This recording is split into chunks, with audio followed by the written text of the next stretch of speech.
This broadcast is entirely fictional. All names, characters, locations, and events are products of imagination, created only for storytelling and dramatic effect.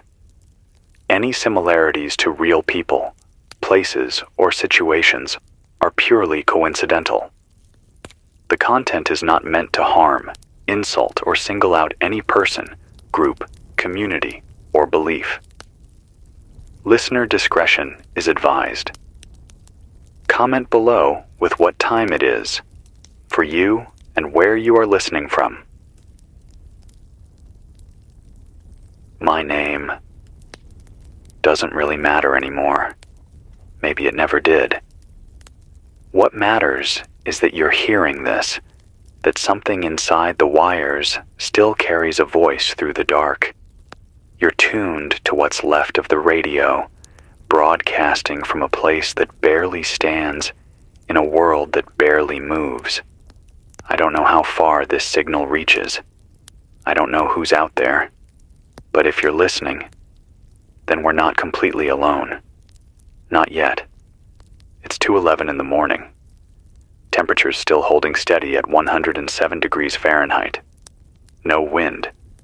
The air is thick, the kind of thick that clings to your lungs like damp towels.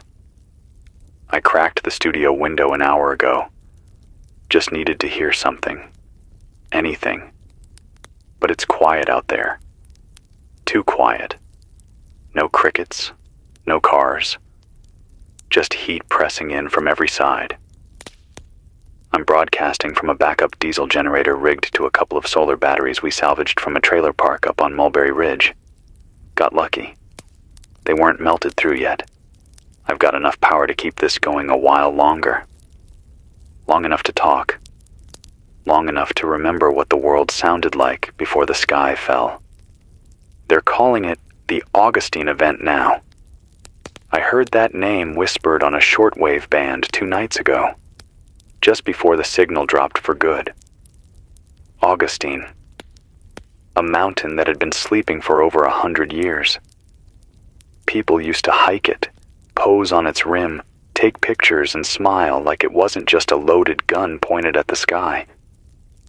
I remember the morning it started. Everyone does. We just made it through a cold April, late frost still clinging to the roads. Then May rolled in like it had something to prove. I was on air, like always. Nothing special. Running a playlist of classic rock and bad AM weather reports. I got a call from a trucker outside of Chaitina. Said the sky was turning gray, even though the forecast said sun all day. Then another call from a woman outside Valdez. Said the birds had all vanished. Windows rattling, but no wind. Said her dog wouldn't come inside, just stared at the mountains and growled. By 11 a.m., the phone stopped ringing. Not because people stopped calling, but because the tower stopped answering. I thought it was an outage. You know, infrastructure's fragile this far out. Wasn't the first time. Figured it'd bounce back in a few hours. But then came the sound. It wasn't thunder. Not exactly. More like the sky took a deep breath and then screamed.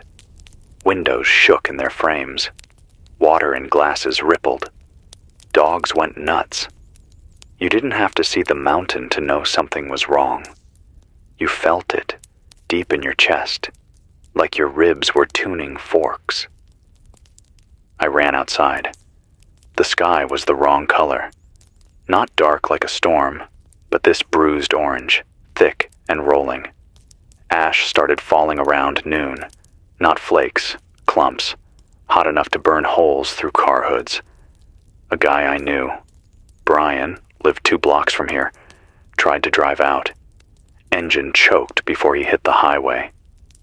They said the air filters clogged with soot in under a minute. He never made it out of the lot. Car burned up from the inside. No one went near it for 2 days, just sat there smoldering while the city tried to decide if it was safe to go outside.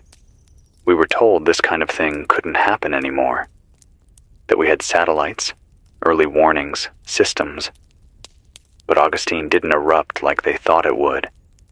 No lava fountains, no fireworks. It cracked open from underneath. Pressure like a piston, they said. Pushed the sea back for miles, sucked the air out of the Gulf, then blew. What we saw wasn't an eruption.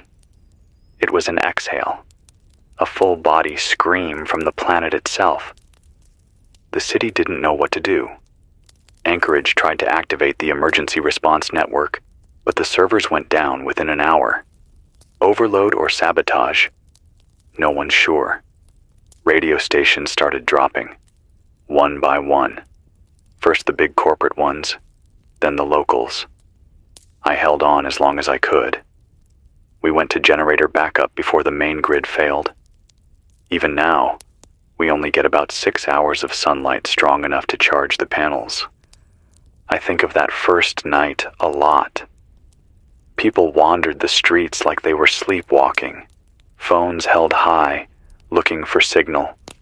Children crying, sirens wailing without end because no one was there to shut them off, and the ash kept falling. It hasn't stopped, not really. The wind changes, and it lifts off the ground again, gets in your teeth, your clothes, your eyes. It's like breathing sandpaper. People started coughing within 2 days. By day 4, the hospitals were full. And by day 7, there were no hospitals. I've been living in this station for about 18 days now. The calendar's guesswork. I mark the walls with chalk. One line for every day I can still talk into this mic. Food's tight, but I've got enough dry goods to stretch if I don't waste calories moving around. Water's the real issue. We collect it from the roof runoff, but everything tastes like sulfur and metal now. You filter it as best you can, but you never really get the taste out. Not when the sky's full of poison. I haven't heard from Juneau in over a week. Nothing from Kodiak. Nothing from Sitka. Fairbanks was still online 3 days ago. Barely. They were rationing diesel, sending out emergency broadcasts only twice a day. The guy running it, his name's Daniel, I think. He said they had about 50 people huddled in a school gymnasium with a backup generator and canned peaches. Said they'd blocked off the windows with wet towels and duct tape. Said his wife didn't make it out of their house. He didn't say it directly, but his voice cracked when he mentioned the fire. We've lost Anchorage. That's not rumor. That's confirmed. The ashfall hit the substations first, then the airport. Planes that tried to take off were downed within minutes. Engines clogged, turbines shattered. A pilot named Marcy tried to bring a cargo bird in from Calgary with supplies. She got within 10 miles and then dropped off radar. They found part of the tail section, outside of Palmer, just lodged into a tree. No sign of the rest. I don't know how many people are left in this city. The streets are empty during the day, and at night, there's only the glow of fires in the distance. Some folks still burn wood for heat, even now. The heat hasn't gone away. It's getting worse. Yesterday, it hit 113 by noon. We used to joke that Alaska could never get hot like the lower 48. Guess we were wrong. When the ash blots out the sun and traps heat at the surface, it turns the world into an oven. The air smells like boiled eggs and rust. Birds haven't returned. Insects are dying off. I found a nest of dead hornets behind the antenna relay. Just curled in on themselves, like they'd given up halfway through flying. But some people are still trying. I've had a few calls get through on the old band. VHF, AM bounce, even a ham radio burst that picked up for about 20 seconds before cutting out.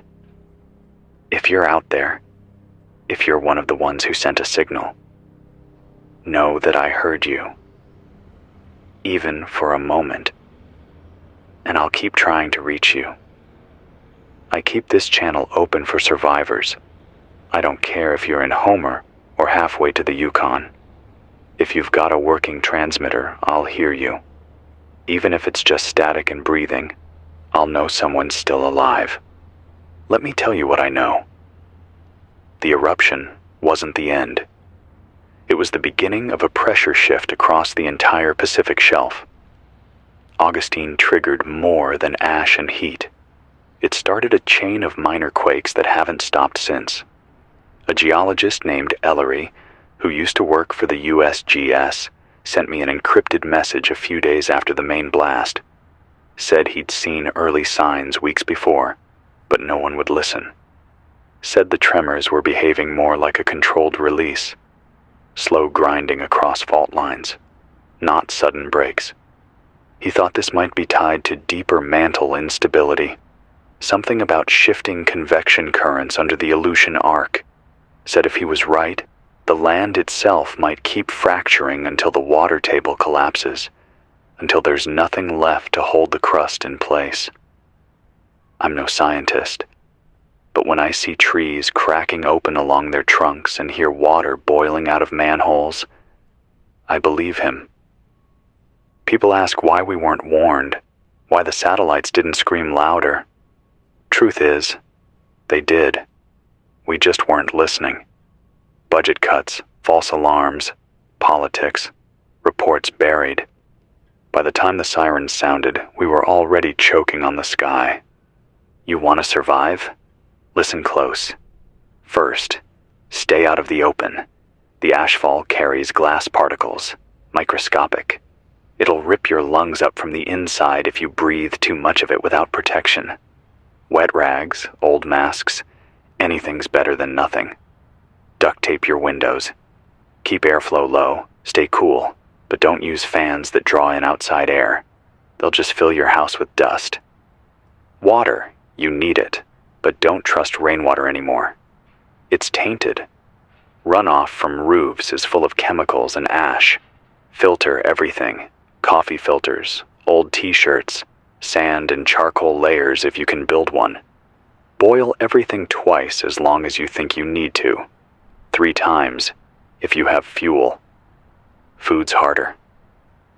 Most pantries were cleared out within the first week. Supermarkets became war zones. The ones that didn't burn got stripped clean. If you've got canned goods, ration tight. 500 calories a day if you're not doing labor. Beans, rice, peanut butter, dry cereal. Gold. Stay away from dairy or meat unless you can preserve it. And don't trust cold storage.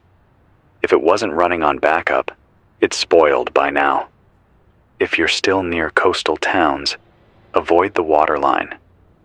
The tides have been behaving strangely. Some say it's from the underwater vents boiling beneath the ocean crust. I've heard stories. People standing on the beach watching the water turn black, steaming like soup, and then just vanish, sucked backward. What comes after that? Don't be there to see it. The last time I walked outside was 3 days ago. Just needed to feel the sky. Big mistake. I made it 10 blocks before my shoes started to melt at the seams. Asphalt softens in this kind of heat. Rubber peels like old fruit. You take one wrong step, and you're ankle deep in boiling tar. I passed a house where the walls had warped from the temperature, paint sloughed off like sunburned skin. A child's toy melted into the sidewalk. Just this twisted red and yellow blob. Maybe it was a truck once. Maybe not. Someone had scrawled "help" in the ash on a car windshield. The car was empty. No one around. Just those 4 letters, slowly being buried again with every gust of toxic wind. I'll stop here for now. If this signal reaches you, know that I'll keep talking. I'll keep broadcasting. As long as I can speak, I'll share what I know. I'll read the names of those still alive. I'll pass on the warnings. I'll remember what the world was, even if it's only through this broken wire and humming mic. We're not done yet. Not until the last voice fades. Not until the signal dies. I'll be back on air at first light, whatever's left of it. If you're hearing this, stay low, stay quiet, stay alive. The sun didn't rise this morning. Not really. Around 5:46 a.m., the eastern sky just lightened a little, enough to make the street outside the station go from pitch black to a kind of dirty brown haze. You couldn't call it daylight, you couldn't even call it safe, but it was something. I opened the door for a few minutes, just enough to let the stale air out and the hot ash in. Trade-offs, right? It's 6:02 now, still 98 degrees. It hasn't dropped below 90 in 4 days. The asphalt's cracking from thermal stress, whole parking lots splitting down the middle like they're trying to breathe. I heard what sounded like thunder earlier, but nothing on the radar, just silence and smoke, and that faint, horrible grinding sound, like rocks shifting underneath your feet. I keep a small fan running off the battery array. It's rigged with torn-up shirts soaked in rainwater. Not ideal, but it keeps the worst of the heat off the gear, off my skin. I haven't slept properly in 2 nights. My mouth feels like gravel. My eyes burn even with the goggles on. But I keep going because someone out there might still be listening. Last night, I got a signal bounce from a survivor band out of Seward. Came through on 91.4 megahertz, real faint. A woman named Mara said she was holed up in a library basement with 6 others, 2 kids, 3 seniors, 1 ex-medic. Said they've been living off old emergency supplies from the tsunami kits stored after the 2011 scare. Never thought they'd use them, but they did. She said the roads in and out are gone, washed out or cracked open. Said they saw a fire line coming over the ridge 2 days ago. Whole trees burning like matches, and the smoke curled down into the streets like it had a mind of its own. They tried to stay calm, tried to keep the kids from crying. But she said one of the old men, Mr. DeLeon maybe, he just walked out. Said he needed to feel the sun one more time, even if it killed him. He didn't come back. She asked me if she should leave, if they should try to walk to higher ground. But the thing is, higher ground's no guarantee anymore. The heat climbs with you. The ash gets into everything. And sometimes, the ground just gives way. Whole hillsides collapse without warning. You could be halfway up a ridge and still get swallowed. I told her to stay put, to block the vents, to save the clean water for the kids. I don't know if that was the right thing.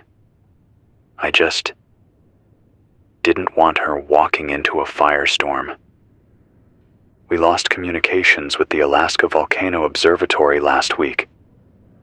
Before it went dark, they were sending automated updates on seismic readings.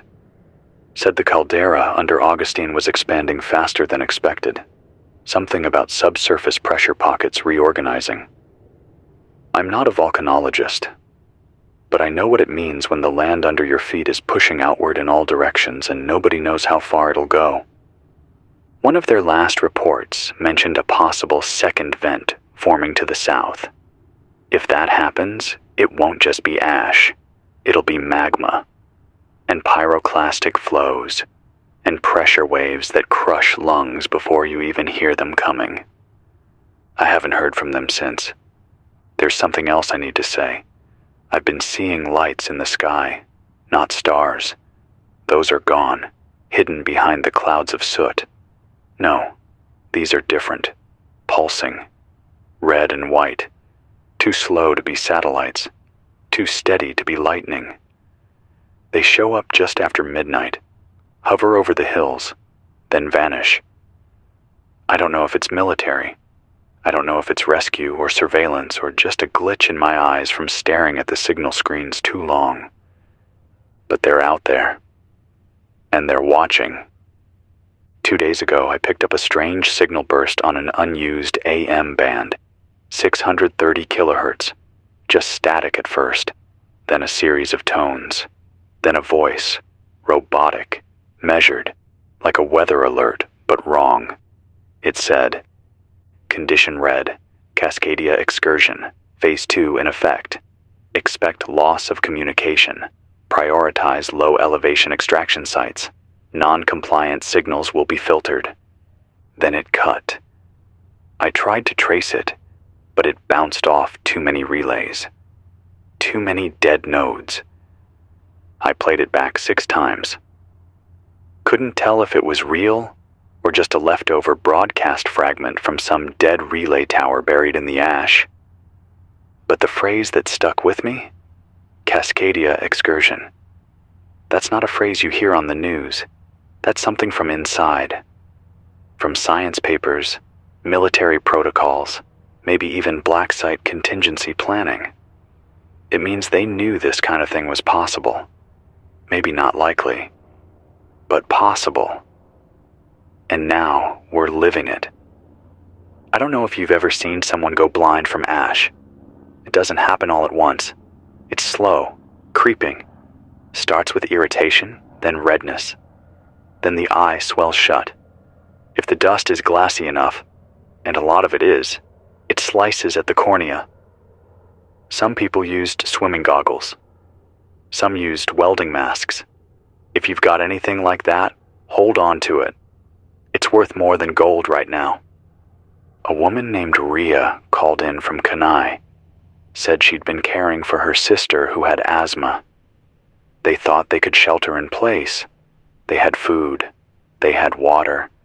But they didn't have a filtration system. Within 4 days, her sister couldn't breathe without coughing up blood. Rhea said she died quietly. Just stopped trying to breathe. Said she held her hand until the heat got too bad to stay in the room with the body. Rhea didn't cry. Her voice didn't shake. It was like the part of her that could feel things had gone dormant. She asked if it was happening everywhere, if the rest of the world had gone quiet too. I told her the truth.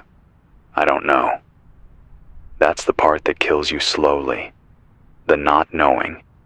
You sit in a room staring at blinking lights and half-dead batteries, and you wonder, are we the last ones?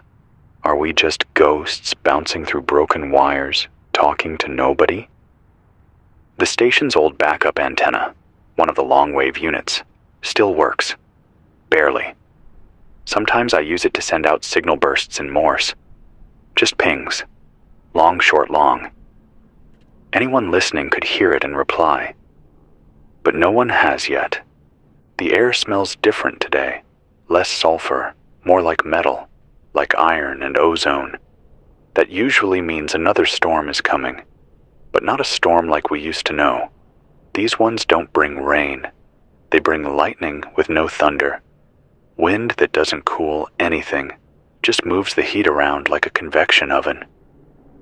We had a boy come by the station last week, said his name was Caleb, no older than 15, said his parents were gone, burned up when their camper caught fire during an evacuation attempt, said he'd been walking north for days, feet were blistered, skin cracked, lips bleeding, but he was calm, collected. He just wanted to charge a radio.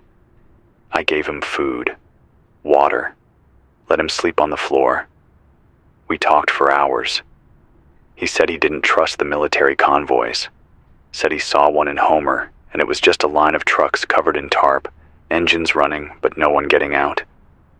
Said it looked more like collection than rescue. I haven't seen him since he left, but he left the radio. I think he wanted someone to keep listening. So I do. Every time I broadcast, I imagine someone like Caleb out there, crouched in the dark, tuning in, just needing to know they're not insane, that the heat and the silence haven't swallowed everything yet. I think that's all any of us really want, to know we're not talking into a void. This is the voice that remains, broadcasting from what's left, and I'll be back when the sun climbs just enough to push the ash back into the sky. If you're alive, send a signal. It's 8:12 p.m. Temperature outside the station is 105, holding steady. Still no wind. Just the same thick, choked air pressing against the windows like it's trying to get in. You open the door too long. You let it win. The streets are glowing again. Not with electricity. There's none of that left, not in this part of the city. What's glowing is the ground itself. Something's happening underground. Heat rising through cracks in the asphalt. Some kind of chemical reaction. Or maybe it's just the rock heating from below. I saw a manhole cover burst open yesterday. Steam shot 10 feet into the air. You could hear it whistling for hours afterward, like the earth was screaming. A listener named Jonah called in earlier today, from Talkeetna. I almost didn't pick up. I've been saving power, but his signal was clean. He said he's got a working crank radio, a tiny solar panel, and a tent he's pitched behind what used to be a ranger station. Said he climbed up onto a fire lookout post this morning to get a better view of the horizon. He was hoping for sky, blue, anything. He said all he saw was a line of black stretching in every direction, black that moved, not like smoke, not like clouds. He said it was like the earth itself was dragging something across the sky, like a curtain being pulled over the sun. Jonah asked if I thought the mountain would go again. I told him I didn't know. That it wasn't just Augustine anymore. That she was only the first. That's the part I haven't talked about yet, because I was hoping it wouldn't matter. But it does now. There have been tremors, quiet ones, across the Pacific Ring. A man I knew back before this all started, retired NOAA analyst, goes by Rusty. He used to say that if one part of the circle shakes, the rest starts listening. That pressure doesn't just stay put. It rolls. I don't know if you've heard about what's happening in Japan, or the Philippines, or the Aleutians, or off the coast of British Columbia. But I've picked up faint signals, broken headlines, echoes. Mount Edgecombe near Sitka, showing signs of magma movement. Not smoke yet, but deep harmonic tremors. The kind that say, I'm coming. In Washington State, Rainier's snowcap is gone, just melted off. Thermal imaging showed a heat bloom the size of a football field. I don't know if anyone's still operating those satellites, but the data I saw, it's not good. They're calling it a chain reaction in some circles. Others think it's something deeper. Global heat retention from ashfall disrupting atmospheric balance. Others, well, they've stopped speculating. They're just trying to find food that hasn't rotted, water that doesn't taste like acid, and places where the sky hasn't turned to soot. I keep listening, even when there's nothing but static. Sometimes, if I adjust the signal sweep just right, I hear the old NOAA weather tones trying to reboot, like a heartbeat, long, short, long, but no voices. Not anymore. When did we lose control? That's a question I keep coming back to. Was it when the volcano erupted? Or was it before that? Was it when we ignored the warnings? When we assumed nature had been tamed? When we traded preparation for convenience? I don't know. But I know that we're past the point of pretending this is temporary. This isn't a snowstorm.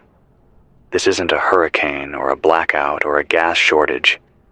This is something else, something deeper. This is the world changing. I heard from a nurse named Karen down in Homer. She's living in an old assisted living facility with 17 others. Some are patients who couldn't evacuate. Some are volunteers.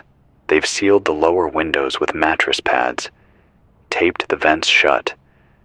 They're using rain barrels to catch what little clean water they can find, and boiling it on an old propane stove that's running on borrowed time. She said the worst part isn't the heat, it's the waiting.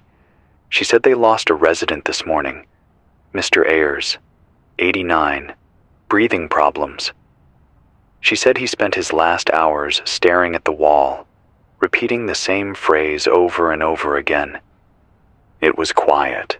Before everything, it was quiet. She said Mr. Ayers didn't scream or ask for help. He just went still, like he'd made peace with it, like he'd remembered something from before the smoke and the heat, before the sirens stopped, before people stopped knocking on each other's doors.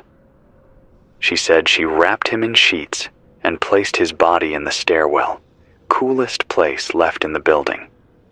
Then she came back into the room and turned the volume up on her crank radio. She said she didn't want to miss the broadcast. Mine. I didn't know what to say to that. I still don't.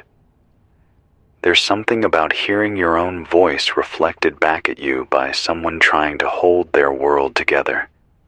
It makes you feel heavier, like every word matters more than it used to, like silence would be worse than saying the wrong thing.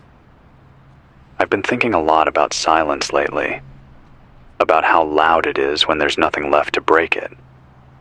Before all this, you could sit in the studio and hear the hum of computers, the whir of the AC, the low buzz of streetlights outside. It was constant, white noise that wrapped around everything and made the world feel alive. Now it's just the tick of the old wall clock, the occasional crackle of the radio scanner, and the creak of the roof expanding in the heat. That's it. Even the birds are gone. Used to be a nest just outside the south window. Sparrows, I think. Every spring, like clockwork. Now it's just an empty bundle of sticks, scorched black and buried halfway in ash. I think that's what hits hardest. The small things. The absence of the ordinary. I tried to make coffee this morning. Not because I had any hope it would taste good, it doesn't, but because I missed the smell. I missed the ritual. Heating water. Measuring grounds. Pouring slow. For a second I could almost pretend. It burned my throat. But I drank it anyway. I heard static around 2 p.m., a hard spike on the scanner, one of the old ones, tied to law enforcement bands. I don't know where it came from, but the voice was panicked. A man, maybe 30-something, said his name was Isaac, said he was in a parking garage near downtown Anchorage, said he'd been watching people loot a Rite Aid across the street when the pavement buckled and swallowed the building, said it looked like the earth had blinked and the store was gone. He screamed for a while. Then the signal cut. No follow-up, no coordinates, just that one flare of raw human terror, flashing up like a match in the dark. If you're still out there, Isaac, I heard you. I hope you made it out. We're not wired for this kind of thing. Most of us, anyway. We weren't made to adapt this fast. You can prep all you want, build kits, run drills, read books, but nothing prepares you for watching your city melt into itself, for watching your neighbors pack up and vanish, or for finding melted shoes on the sidewalk and no one nearby to claim them. The heat's making people do strange things. Desperation sets in when the body hits that wall, when you've sweated out more water than you took in, when your lips crack open without bleeding, when your skin blisters under a gray sky. A few days ago, someone tried to break into the station, around midnight. I heard them trying the back door, then banging on the side panel where the generator's mounted. Didn't say anything, just thudded against it like they were trying to wear it down. I waited, holding a rusted wrench in one hand and a radio in the other, hoping they'd go away. They did. Eventually. In the morning, I found the door smeared with blood and ash. No note, no words, just a handprint. Small, like a teenager's. I still think about that handprint. How close they were. How maybe they just wanted a drink of water, or to hear a voice, or to know they hadn't been forgotten. I wish I'd opened the door. But you start making those choices. What to preserve, what to protect. And suddenly, the world gets smaller. I think about a man named Everett. Ran the pawn shop on 3rd and Edison. He used to come by the station once a week, bring a box of batteries and a paper cup full of burnt coffee. Always had a joke ready. Bad ones too. Real groaners. He lived in the back of his shop, had a little cot and a space heater. When the ash started falling, he called in, said he was barricading the door and rationing the jerky he'd stockpiled for the end of days. I laughed. He didn't. He called 3 more times. Each time, his voice got thinner. Last time, he just said, "It's in the walls now," and hung up. I drove by the shop on my last fuel run. The buildings collapsed inward, like it got tired and gave up. No sign of Everett. No sign of anyone. And now that street's just another line on the map that doesn't mean anything anymore. If you're listening and you're near fresh water, guard it. That's your life now. Not the money in your wallet. Not the gas in your car. Water. Someone in Wasilla set up a community boil zone, I heard. They use inverted steel drums and mirrors to superheat filtered rain. It's dirty, slow, but it works. They've got guards posted day and night. One of them used to be a firefighter. Knows how to ration, rotate, purify. He said they've saved at least 30 people so far. You hear that and you remember, we're not broken yet. Some people still help, even now. A child named Lily called in yesterday, or maybe the day before. Hard to keep track. Her voice was small, frightened. She said her mom hadn't come back from getting food. Said she was hiding in a closet with a flashlight and her dog, Daisy. I asked her where she lived, but the call broke before she could say. Lily, if you're listening, I'm still here. I'll keep talking until you tell me where you are. I'll read your name every hour on the hour until someone answers. You're not forgotten. None of you are. Even if this all goes down, even if the mountain opens again and the sea boils and the ash falls so thick it buries the roads, we were here. We tried. We remembered how to be human. More soon. Batteries slipping. If you've got a signal, any signal, transmit now. I'm listening.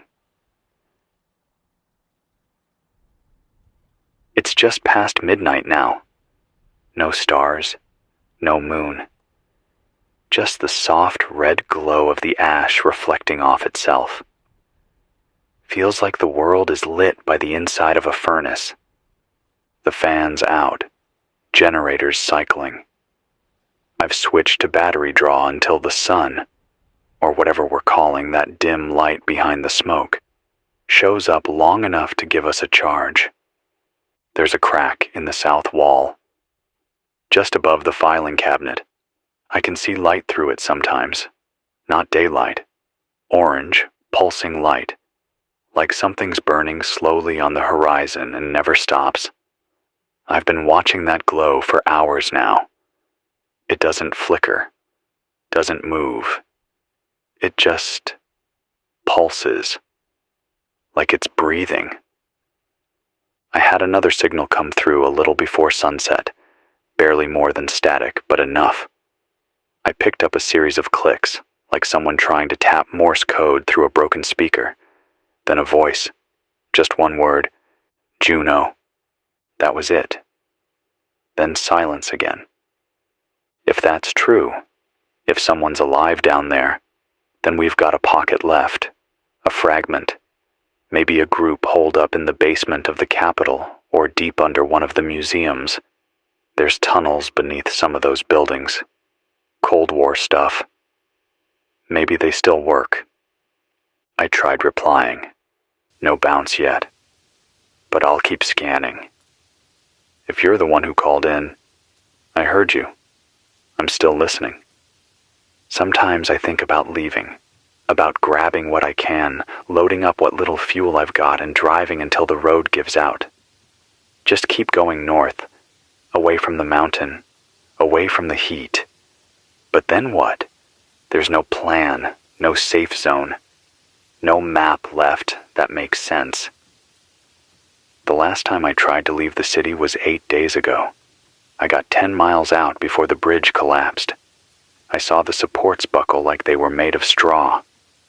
Just this slow-motion groan, and then the center span dropped into the river like it had been waiting its whole life to let go. There were cars on it. 3, maybe 4.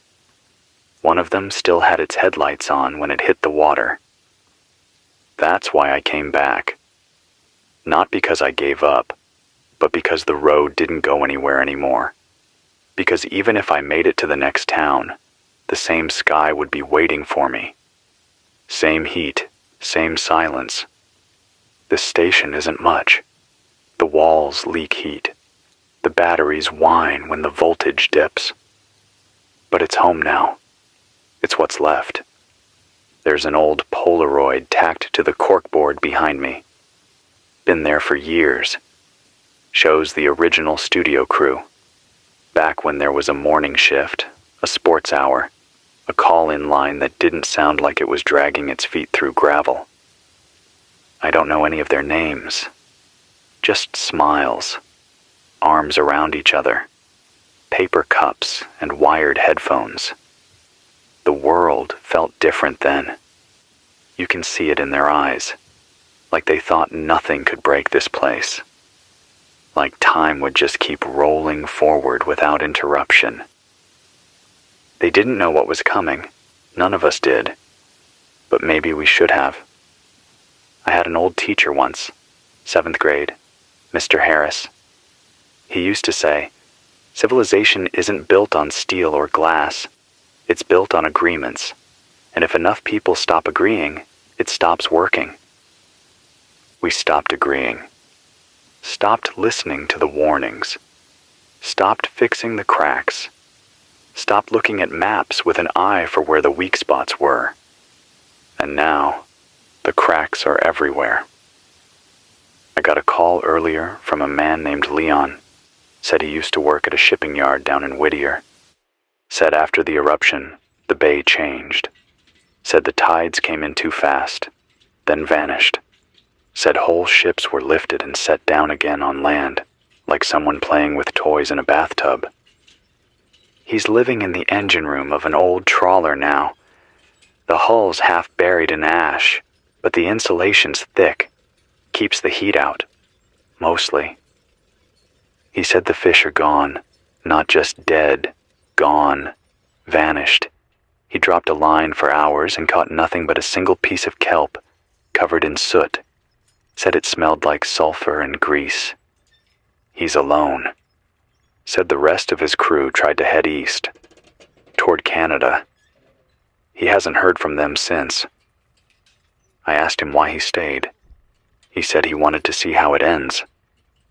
Then he said, or maybe how it begins. That stuck with me, because that's what we're really wondering, isn't it? Is this the end of something, or the start of something else? What if this isn't just collapse? What if it's a reset? I don't mean that in some grand, cosmic way. I mean, maybe we were building towards something we couldn't maintain. Maybe the Earth just couldn't carry it anymore. Maybe we ran too hot for too long and the world pushed back. I don't know. I'm just a voice in a ruined station. I read signals and tell stories and try not to burn my hands when I touch the mic stand. But I know this. If you're alive right now, if you're breathing this thick, broken air, and still getting up every morning to tape your windows and boil your water. You're part of whatever comes next. We carry it forward, not governments, not systems, not satellites. People, you, United States. I'll be here again when the sun shows up. If it shows up. If you've got batteries, charge them. If you've got signal, use it. Even if all you do is say your name, I'll read it. I'll remember it. I'll carry it forward. Stay awake, stay quiet, stay human. I heard a noise about an hour ago. Not static, not interference, not the roof groaning from the weight of the heat.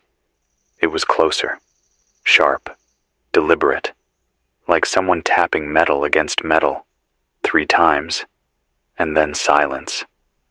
I killed the fan and sat in the dark, held my breath, didn't hear it again.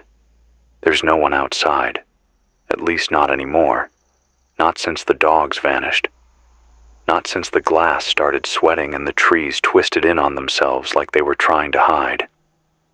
It's 3:14 a.m. The generator's down for the night. I'm running on what's left of the battery bank, maybe another 90 minutes if I don't run the console too hard. If I cut the gain and stay close to the mic, I can stretch it. You don't waste power now.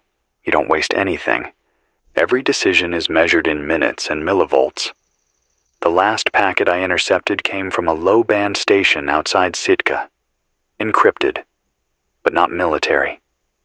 I think it was a civilian relay, something rigged together from ham gear and old no-A boxes. It had one clear phrase in it. Heat shelf unstable. Core temp rising. That's it. No sender, no reply channel. Just that. If you're hearing this and you know what it means, send something back. Even a ping, even noise. I'll find you in the static. The water in the toilet tank is warm now. Not just room temperature. Warm. Like bath water that's been sitting out too long. I use it to boil rice, strip cloth, clean wounds. I can't flush it anymore. Not since the lines backed up and the sewer grates blew. People don't talk about that part. The smell. The way it creeps through the floorboards and the walls. How it clings to your clothes no matter how many times you try to wash them. That's the part of collapse they don't put in books. You can adapt to ash. You can ration food. You can even learn to sleep in a heat wave. But you can't ignore the rot. You can't pretend the world doesn't smell like it's dying. I got another call, a weak one, just before dusk. A voice, older man, shaky. He said he was calling from a mine shaft north of Girdwood. Said he used to work there in the 80s, back when the site was still active.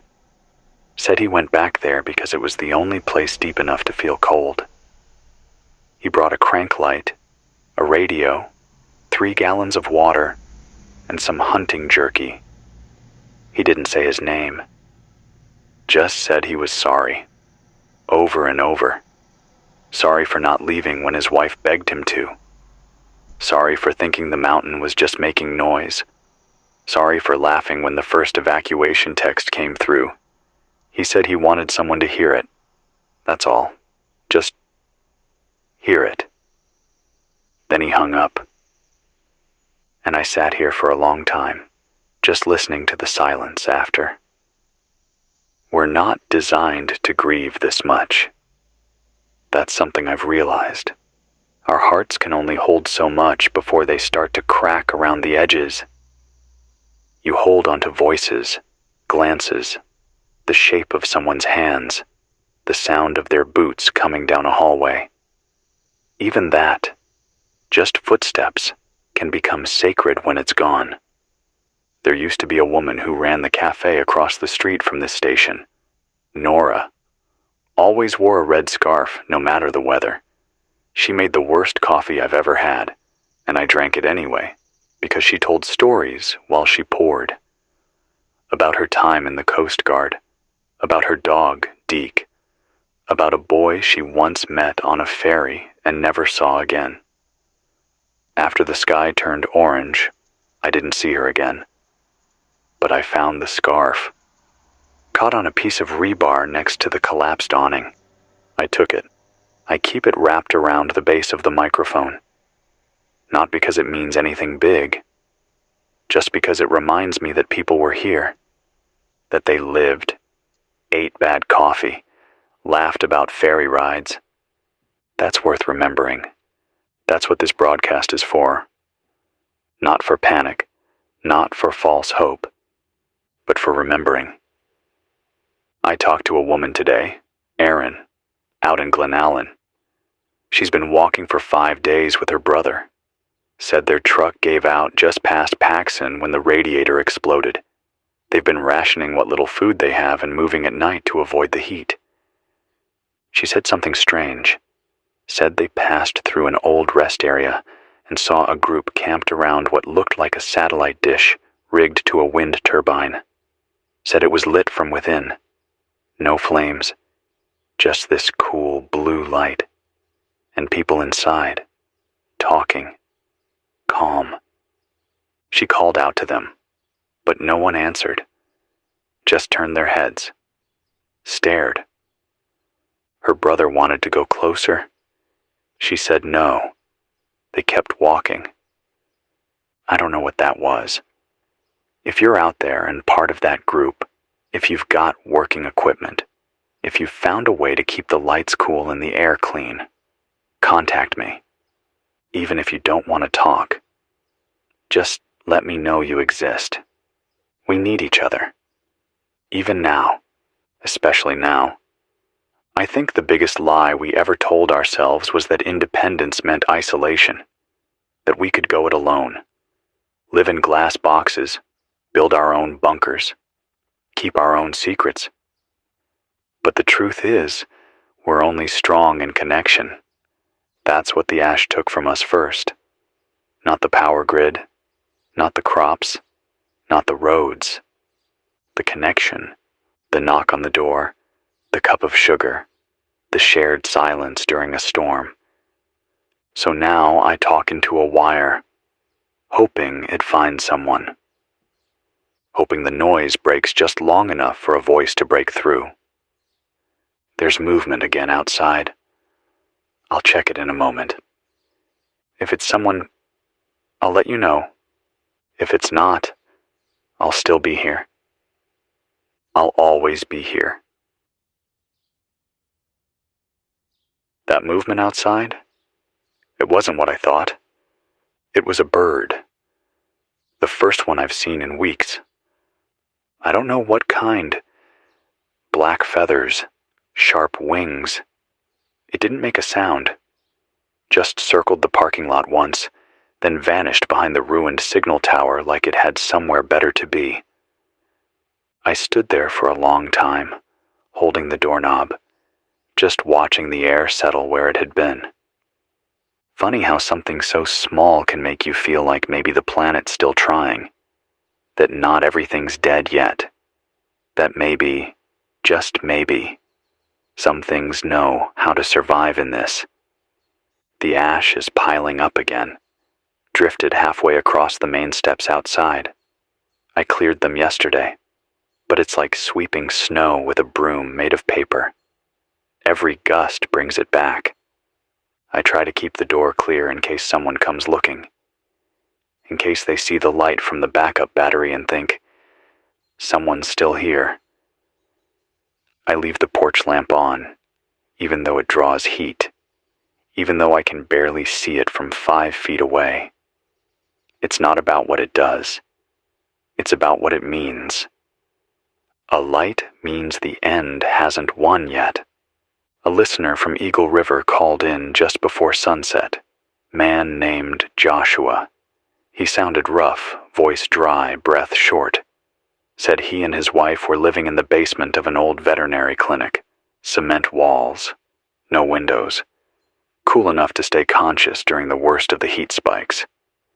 He said they'd been collecting medical supplies from abandoned buildings.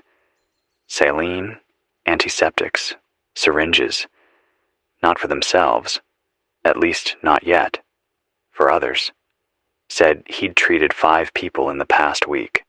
1 burn victim, 2 from dehydration, 1 woman who'd collapsed from carbon monoxide poisoning after using a propane heater in a sealed room.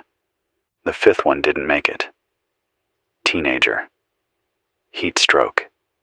Joshua said he buried him behind the building, dug with a metal dustpan until the soil softened, wrapped the boy in bed sheets from the clinic's old storage closet. No name, just a tag on his bag that said, Nate. I wrote it down. If anyone knows a boy named Nate, probably 17 or 18, short brown hair, wearing a blue backpack with a white patch on the strap, he didn't die alone. Joshua stayed with him until the end. That matters, even now. Especially now. I've started taping messages to the windows. Just words, written in marker on what's left of the printer paper. Yesterday's note said, yes, this signal is real.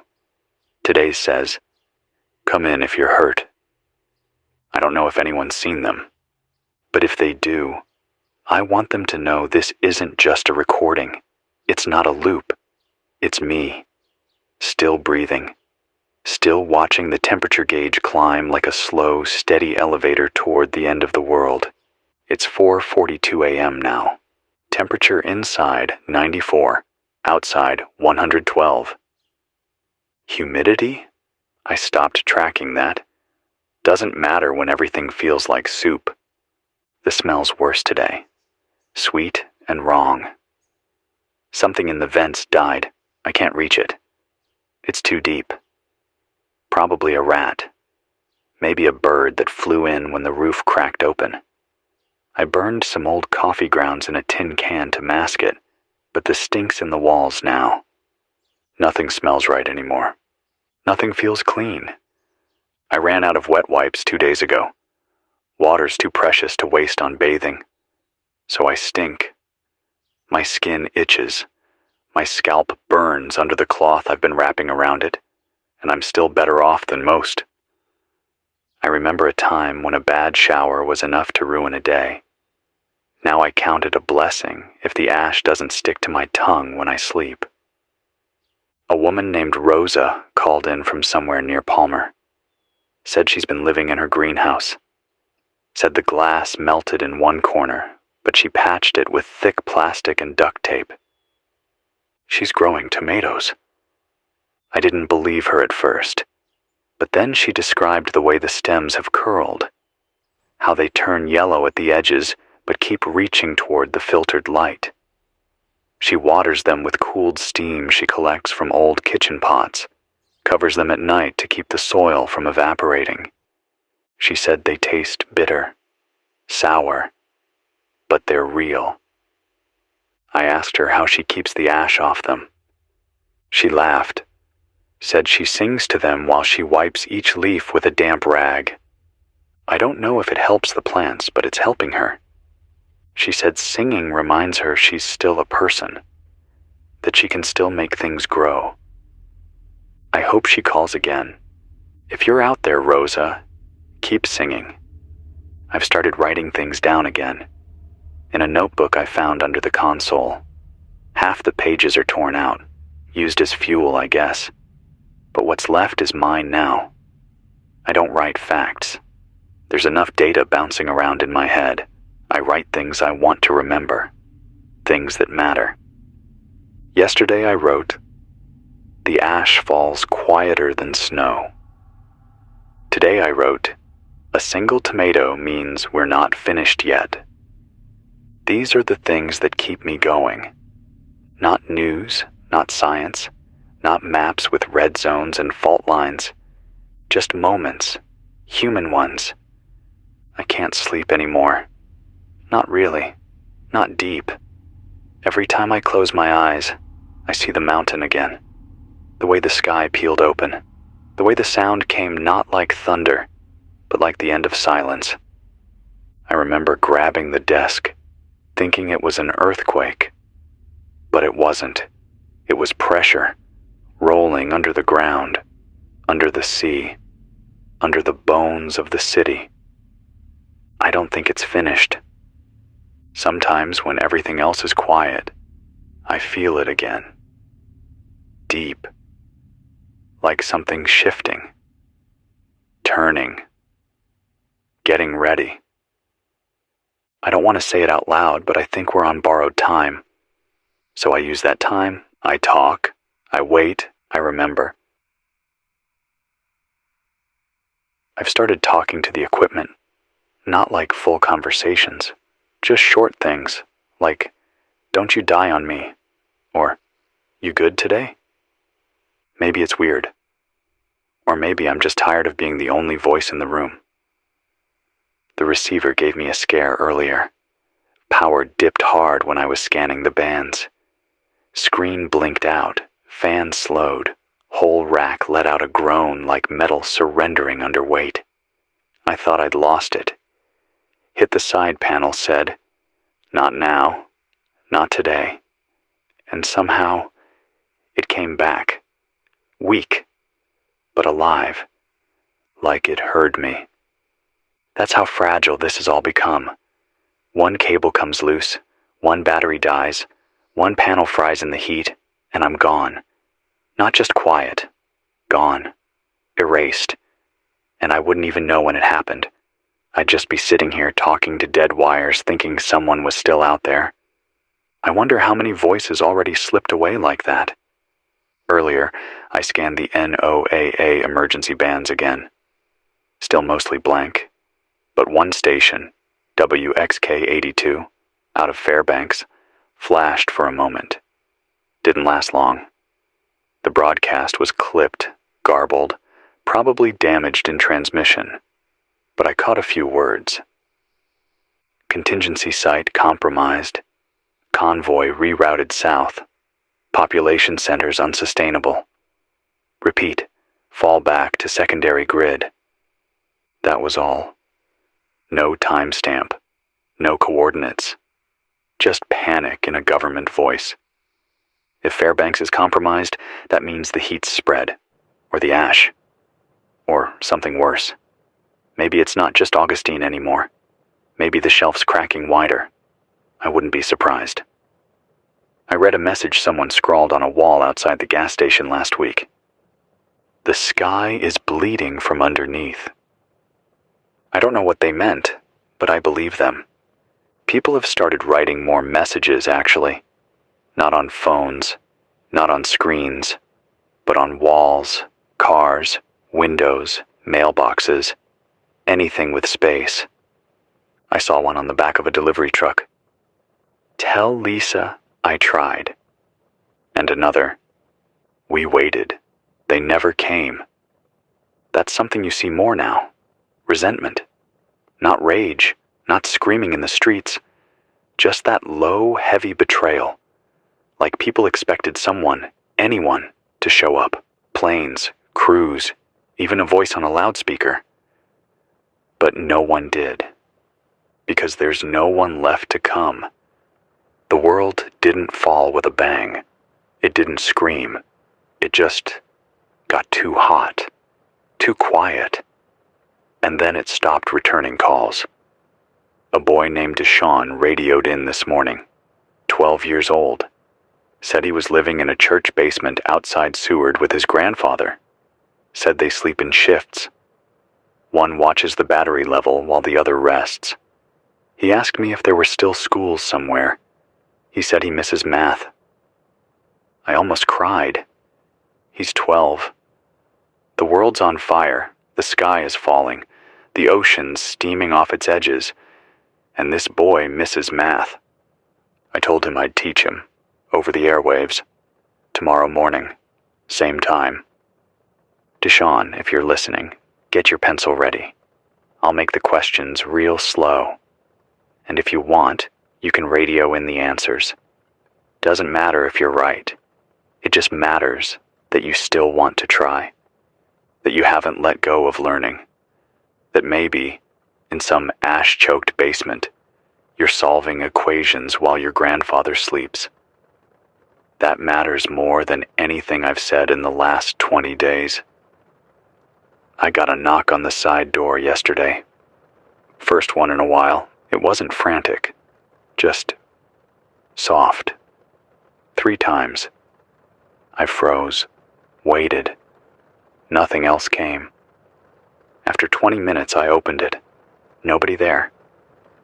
Just a jar of water and a half loaf of bread wrapped in tinfoil. No note, no sign. Just those 2 things, sitting in the dirt like a peace offering. I don't know who left them. Maybe someone who heard me. Maybe someone who saw the porch light. Or maybe someone too tired to knock harder. But whoever you are, I got your gift, and I'm still alive because of it. Thank you. People are kind in strange ways when the world gets thin. It's not about speeches or heroics anymore.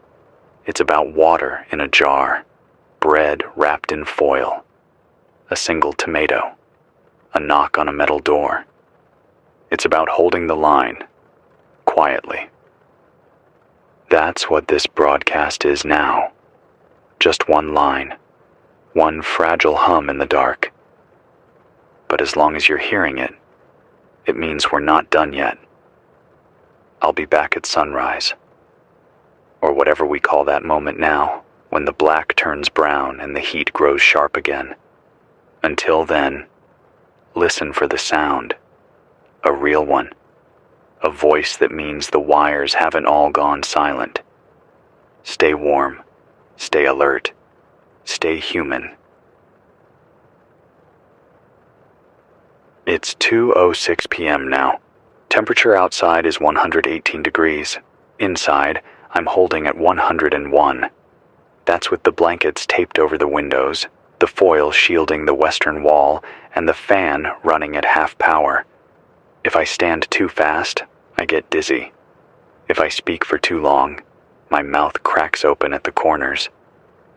But I'm still here, still breathing, still talking.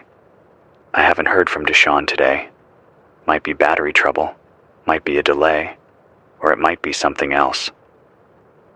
If you're listening, Deshawn, don't worry about the math lesson. Just stay safe. Keep your head down. I'll be here when the line clears again. The ash fell heavy last night, covered everything like it wanted to press the world flat. I had to dig the signal relay out with a frying pan just to get the broadcast going. Somewhere behind the clouds, the mountain's still smoldering. That much I know. And the coast? I don't know. It's hard to get clean reports now. I think the sea's changing too. The fog doesn't move the way it used to. I caught a glimpse of it rising above the rooftops just before dawn. Thick, low, gray, but not like cloud or steam. Something else. Something slow. A woman named Tricia radioed in around 10. Said she was in Kodiak, or near what's left of it. Said she'd been living on a crabbing boat for 6 days, drifting just far enough from the shore to keep out of the heat plume. Said the waters turned thick, oily. Fish are gone. Everything below the surface is quiet. She told me the waves don't move like they used to, like there's no tide anymore. Just this slow rocking. Said she keeps hearing things in the water. Not engines, not sea life. Just this hum. Deep. Below hearing almost. Like the ocean's breathing in reverse. I asked her if she was alone. She said she wasn't sure. I didn't ask what she meant by that. She signed off a few minutes later. Said she'd try again tomorrow. If you're out there, Tricia, keep your engine clean. Salt's the least of your worries now. It's the heat that kills bearings. Wipe them. Every few hours. Even if you think they're fine. There's something about hearing from the coast that makes this feel bigger. Like the land's not the only thing giving up. The clouds are thicker now. I don't think it'll rain. Hasn't in 12 days. And if it does, It won't be clean. Last time the sky cracked open, the drops hit the tin roof like acid, left pockmarks on the generator casing. I had a barrel collecting runoff from the gutters. Thought it might be usable. Turned out it was corrosive enough to strip a steel wrench halfway to rust. I dumped it, burned the barrel. Even the rain's gone bad. I got a message from a girl in Anchorage. Her name's Ellie. Said she's been living in an abandoned daycare. Said the place still has some books, a few blankets, those tiny plastic chairs no one ever thought would matter. She said the floor still smells like juice and crayons and old soap. Said that helps her feel normal. She's only 13. She said she plays pretend sometimes.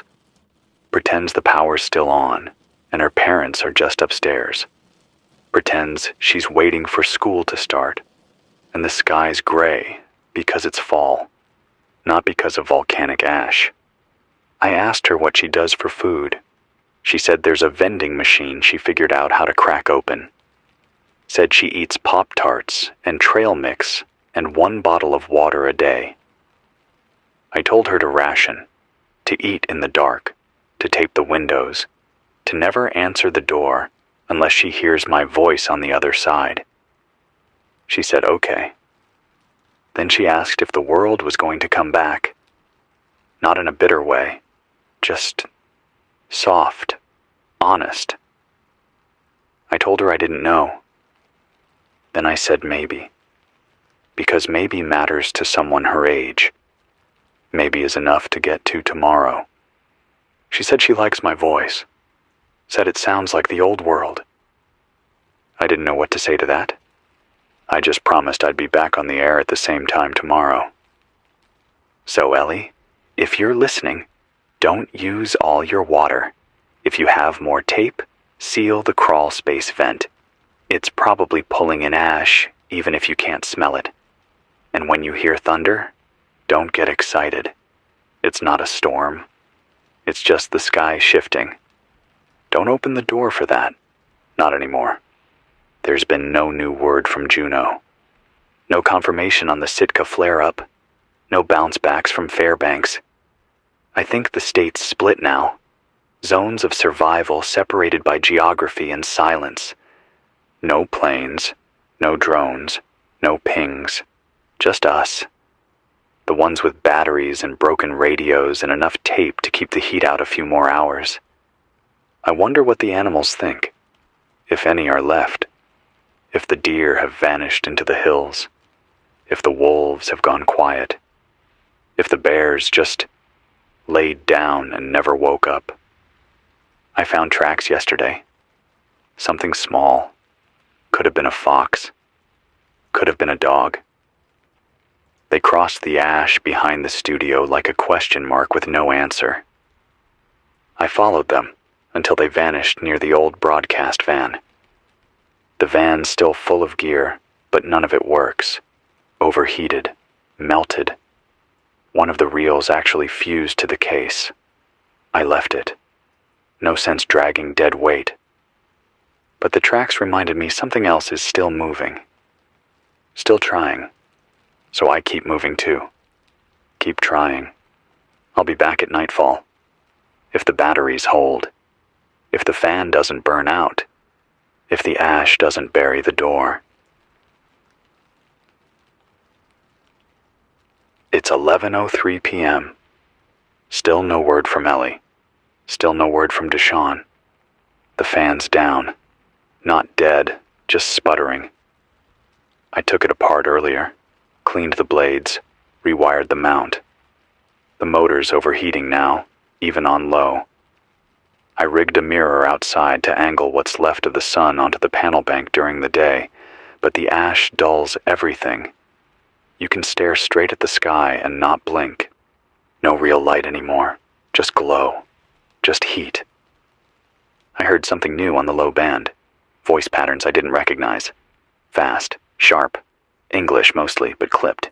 Sounded like military codes or something close. Kept repeating coordinates, 58.4890 degrees north, 135.8806 degrees west, Juno.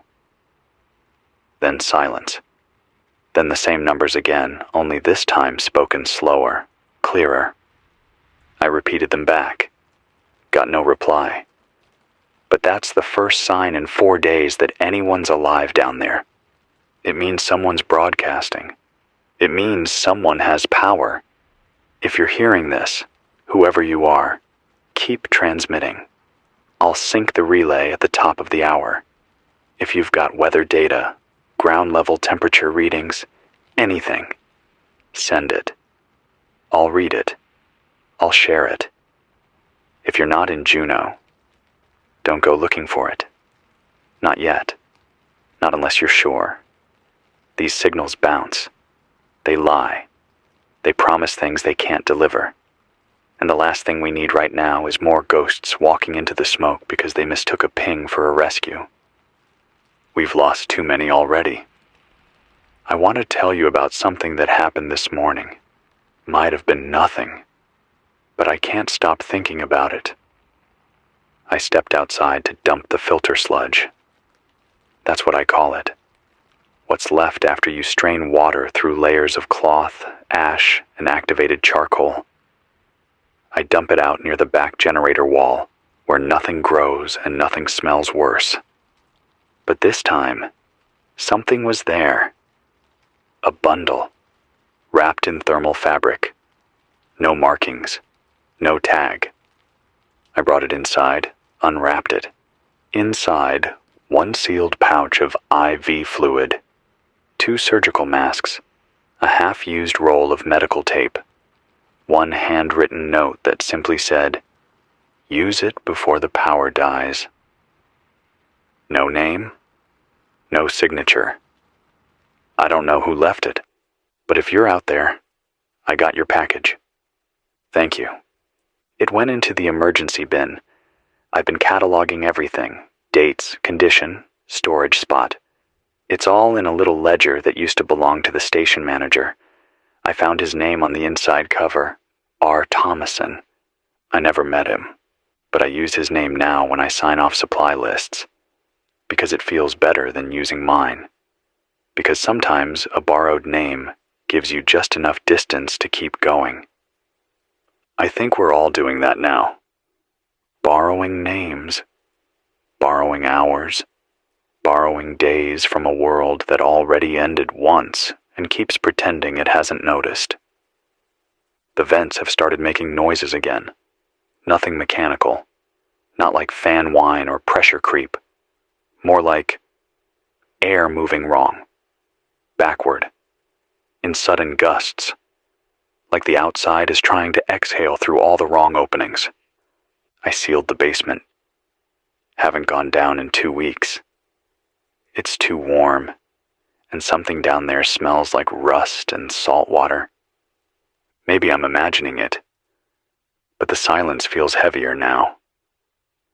I had a call from someone calling themselves Mitch. No location. Just static behind his voice and what might have been wind or feedback. He said he's been listening to the broadcast for 12 days. Said he's kept a list of every name I've mentioned, every story, every voice. He read some of them back to me. Ellie, Deshawn, Caleb, Rosa, Jonah, Aaron, Leon, Trisha. He said, they're still alive to me, even if they're not answering anymore. And I told him, me too. Because memory is a kind of resistance. Because silence doesn't mean gone. It just means the wires are working harder. We're almost at the limit now. Most of the city's gone dark. I drove east last night, just a few miles, just long enough to make sure the hills hadn't collapsed entirely, and every house I passed was empty, boarded, burned, or broken open. No lights, no noise. But in one window, I saw a candle, flickering. Just one. Could have been anything. Could have been an illusion, a reflection, a leftover battery-powered LED. But it moved like a flame. danced like someone breathing next to it. I didn't stop. I didn't knock. I just let them be. Sometimes the best thing you can do for another human being is let them have their quiet. The feed's slowing again. Battery draws high tonight. Heat does that. It clogs the wires, makes everything slower. If you're storing gear, pull it off the floor. Ash collects in low spaces, ruins insulation. If your radio's acting up, check the battery leads. Corrosion sets in faster now. Wrap your filters tight. Cover your mirrors. Keep a cloth over your face even inside.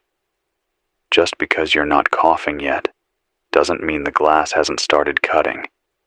And if you hear a knock that doesn't come with a name, wait. Just wait. Ask for the password. Tonight's password is sumac. If they don't know it, don't open the door. Doesn't matter if they cry. Doesn't matter if they sound human. Wait. I'll change it again tomorrow. For now, I'm signing off until first light. This is the signal. This is the voice. I'll keep talking. Until something answers. It's 5:48 a.m. The sky turned the color of old bone just before the sun tried to rise. I stood outside for a moment, barefoot on warm concrete, watching the air swirl like smoke trapped under a lid. Nothing moves out there except the ash. It falls sideways now. No wind, just pressure. Something's changing. The mountain hasn't erupted again, but it's breathing. You can feel it in the soles of your feet, in the hum of the walls, like a giant animal shifting in its sleep.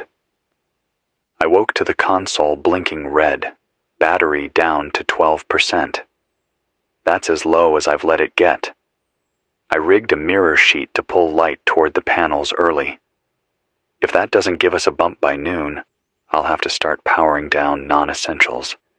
That means no scanner sweep, no backup recorder, no console lights.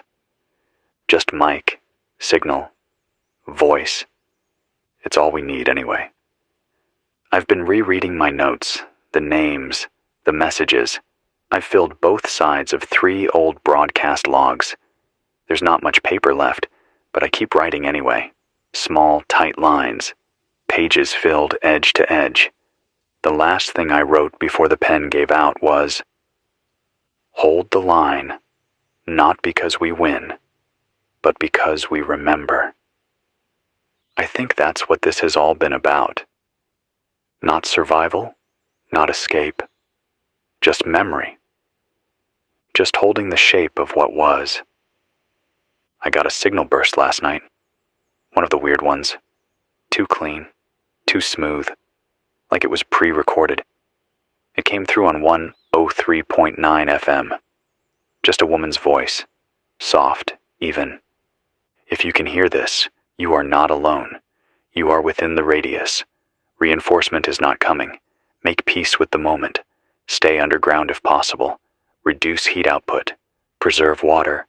Store names. Memory is survival. Then it cut. No ID. No location. Just that phrase again. Store names. I think that's what I've been doing all along. Keeping record. Holding ground. I want to read them back now. While I still have power. While the signal's clean. If you hear your name, or someone you know that they were here. That they mattered. Caleb walked north from Homer with blistered feet and a charged radio. Aaron, nurse in an assisted living facility, keeping 17 people alive with propane and boiled rain. Ellie, 13 years old, sleeping in a daycare, waiting for school to come back. Deshawn, 12, asking for math lessons by flashlight. Leon, alone in a trawler off Whittier, still watching the sea. Rosa, still growing tomatoes under broken glass. Jonah, still watching the sky from a fire tower in Talkeetna. Trisha, drifting off Kodiak with nothing but fog and old coordinates. Karen, in Homer, holding the line while burying the dead with care. Mitch, writing all our names down like scripture. The boy in the closet with his dog. The old man in the parking garage. The woman with the red scarf. The kid who left a jar of water at my door. Mr. Ayers, who remembered silence. And whoever left that bundle of medical supplies, your handwriting is still folded under glass. I don't know how long the batteries will hold. I don't know if this will be my last transmission or just another one before the wires go quiet. But I'll leave the system running as long as I can. Until the lights die, or the roof falls, or the mountain makes one last decision none of us can talk over. And even then, I'll talk until my voice gives out, because the world doesn't get to forget us. Not yet. Not while the line still hums. If you're out there, keep recording. Keep writing. Keep repeating the names, your own, someone else's, anyone who lived, anyone who loved, anyone who helped. If you've got a notebook, fill it. If you've got a mirror, aim it. If you've got a single match left in the dark, light it. The mountain is still there. So are we. Not many, not loud, but real. And alive. I'll try to transmit again at nightfall. If I can't, remember what I said. Not my name. Not this station. Just the truth. We were here. We spoke. We stayed. We waited for the ash to clear. And we loved this broken, burning world anyway. This is the last frequency. Keep listening. It's 4:22 a.m. I didn't think the station would make it through the night. Something hit the roof just after midnight. Loud. Heavy. I thought the tower was coming down. I cut the lights, dropped the mic, waited with my back against the console, barely breathing. 5 minutes passed, then 10, then 20. Nothing else followed. I don't know if it was debris or an animal or something worse. I'm not going up there to check. Not now. Not alone. Whatever it was, it didn't break through. But something's different. The walls are sweating.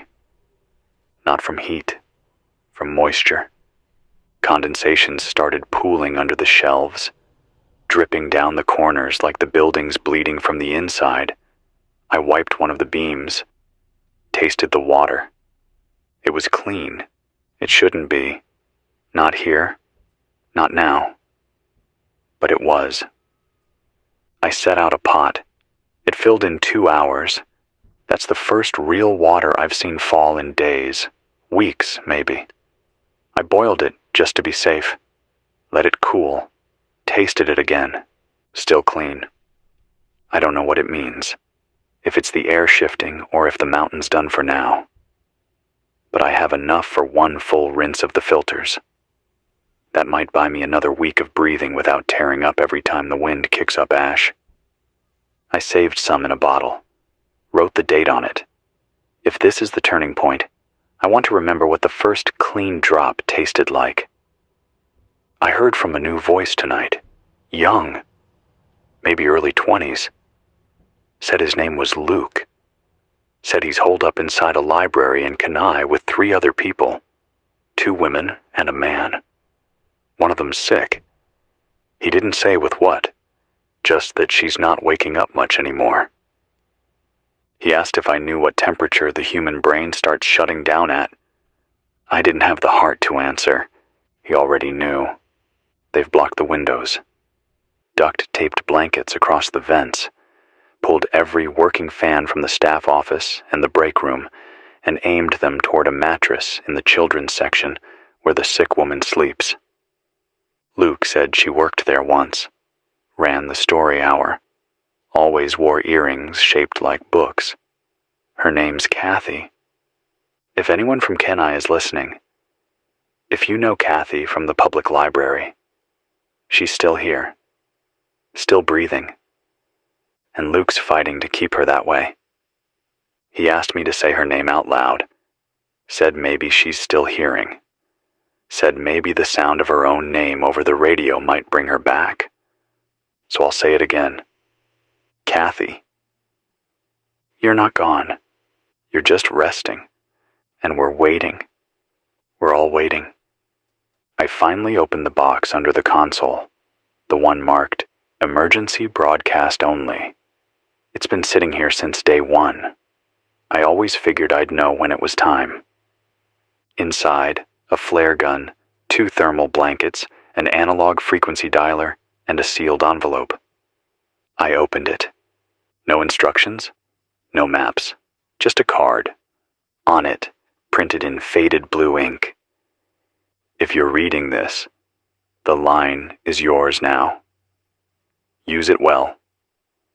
And don't let the last voice be a lie. I've been thinking about that all night. What does it mean to be the last voice? Not the loudest. Not the smartest. Just the one still talking when everything else has gone quiet. I'm not a leader. I'm not a scientist, or a medic, or a soldier. I'm just a voice, a steady tone in a dying world. But maybe that's enough. Maybe the line matters more than the person holding it. Because this broken hum of signal and static and heat, this is proof that something still breathes, that something human still remembers how to speak. So I'll keep doing that. I'll keep reading names. I'll keep answering calls.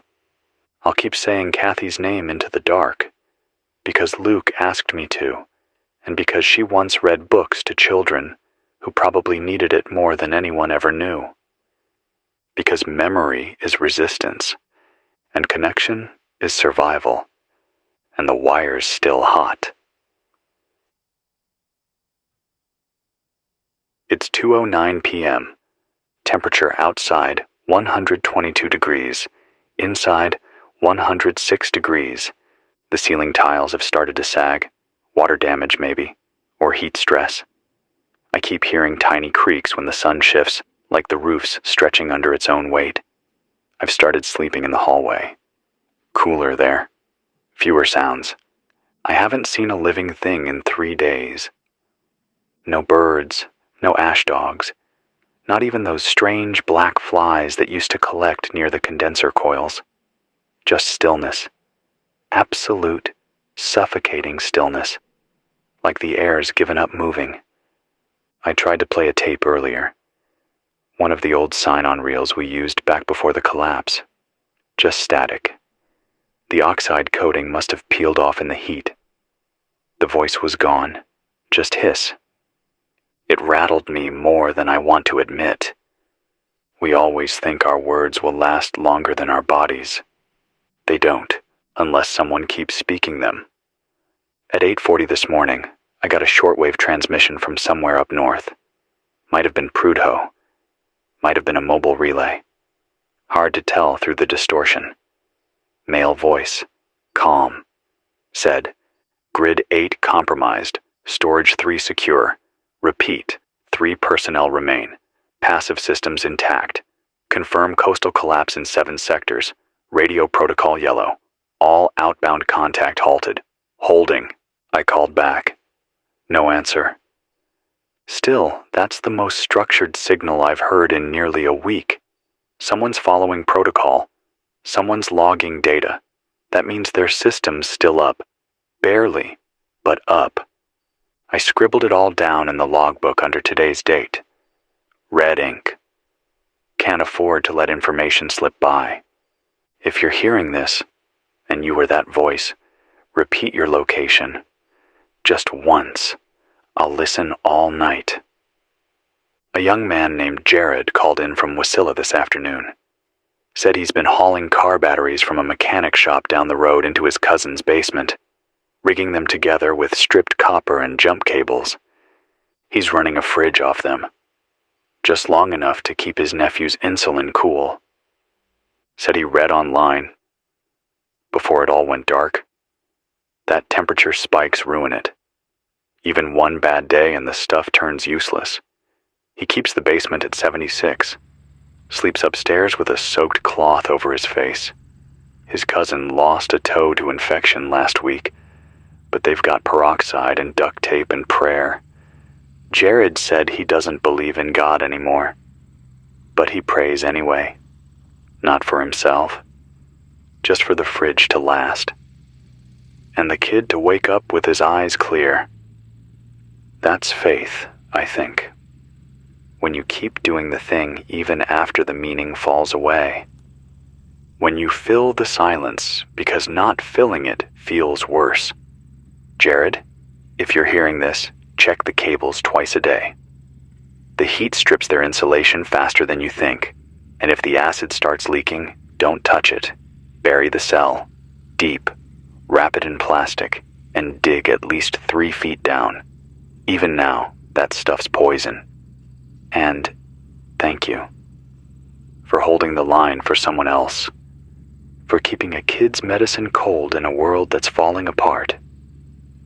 I sat by the window earlier, not to look out. There's nothing left to see, but just to feel something. The glass is warm, almost soft. I pressed my hand against it and waited for a breeze, for a sound, for a sign. But the air was still, dead quiet. And then I heard it, not from outside, from the tower, a chime, not mechanical, not digital, just a tone, pure, clean, ringing once, then twice, then gone. I checked the equipment, no triggers, nothing scheduled, nothing that could have made it. But I know what I heard, a chime, 2 notes. I don't know what it means, but it felt like a start or an end. I'm not sure which. I've been thinking about the first time I stepped into the studio, years ago, before the heat, before the ash, before Augustine cracked itself open and bled fire down our throats. The station smelled like dust and warm plastic. The chair creaked, the mic arm stuck. But when I leaned in, when I spoke for the first time, there was this feeling, like my voice had space to stretch out, like someone, somewhere, would hear it and believe it mattered. I'm chasing that now. Every time I speak into this mic, I'm trying to find that feeling again, that stretch, that echo, that answer. I don't know who's left. I don't know how long I can keep this going. But if you're hearing this, then the line still lives, and that's enough. I'll return at dusk, if the wires hold, if the air stays thin enough to breathe, if the mountain stays asleep. Until then, say a name. Write it down. Whisper it if you have to. Keep one story alive, and don't forget the sound of your own voice. It's 1:15 a.m. No wind tonight. No hum in the trees. No insects against the window. Just heat pressing in from all sides, like I'm trapped under the thick skin of the sky. The generator coughed 3 times earlier. It's getting worse. The coolant's too hot. I tried pouring filtered water into the reserve tank. Didn't help. I opened the back panel and held my breath. The wiring's starting to melt. I've rerouted the inverter to pull from the backup bank. That buys me a few hours. But I can feel the air getting thinner already. Not oxygen thin, just signal thin. Like every sound takes effort. I can't remember what silence used to sound like before the ash. Every quiet moment now feels like something waiting, or something hiding, A woman called in tonight. Her voice was trembling. Might have been exhaustion. Might have been fear. She said her name was Angela. From Bethel, or what's left of it. She said she and her brother had been trying to follow the river out toward the inlet, but the water had turned thick. She used that word, thick, like it didn't want to move anymore. They'd been filtering it, boiling it, but something still smelled off. Her brother started coughing. Then he stopped walking. Then he started bleeding from the gums. She buried him under a pile of stones by the edge of a logging road, marked the spot with his shoes.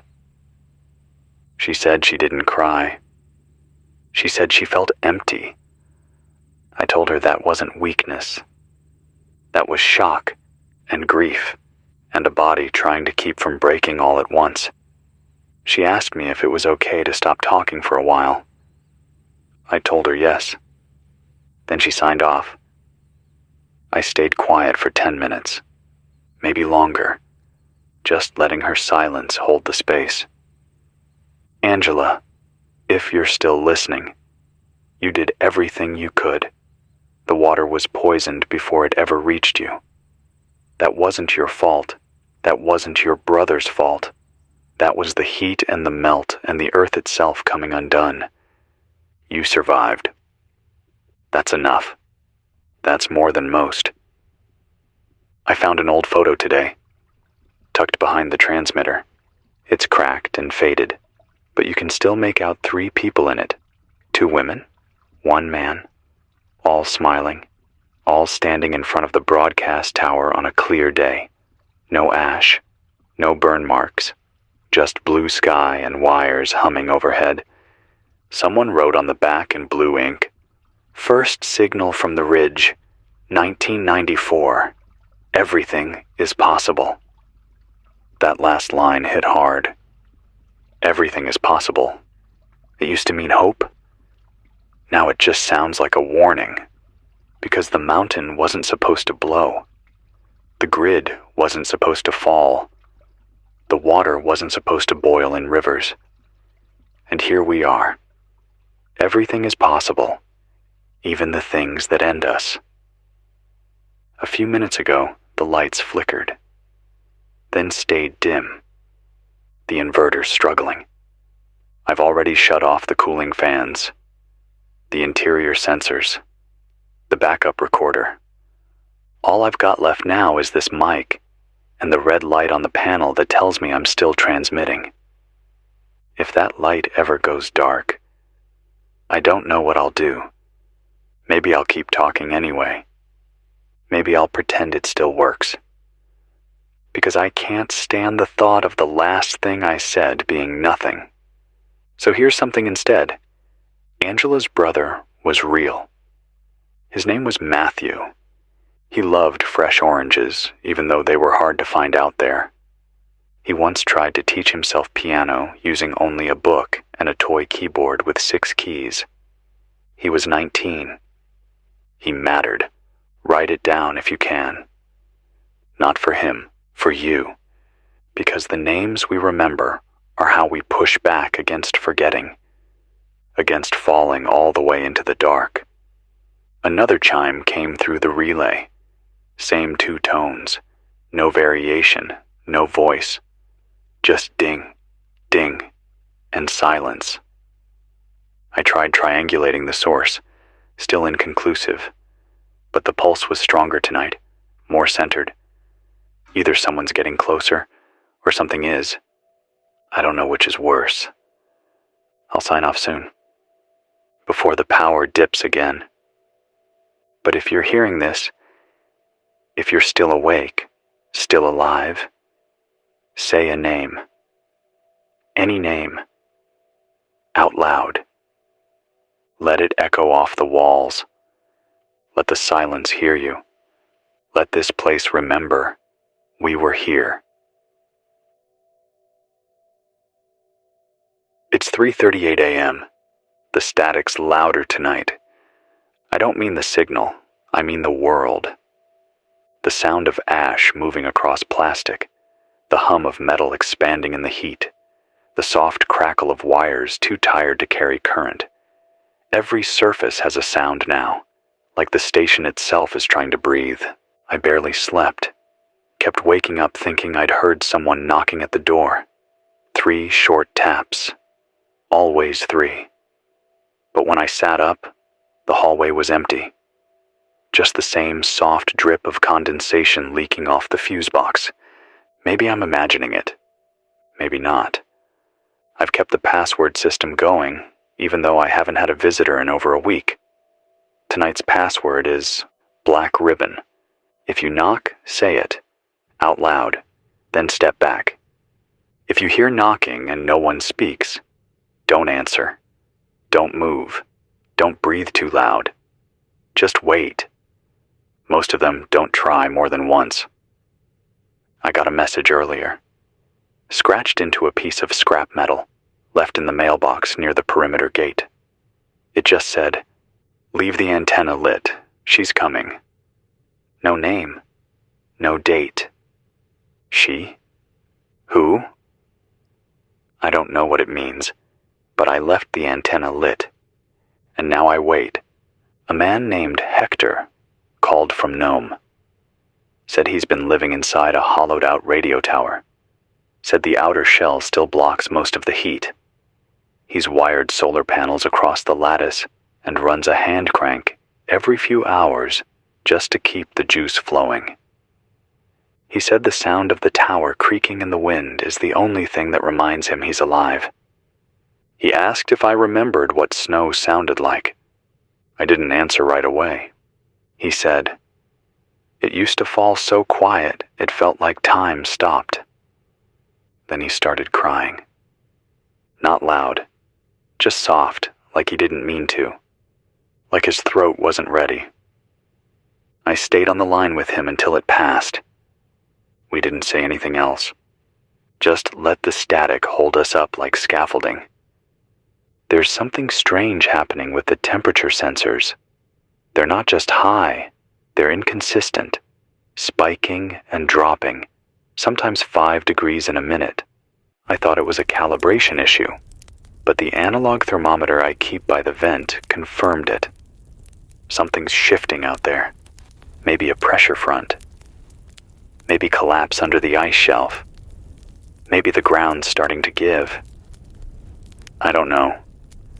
But the air feels heavier than it did yesterday.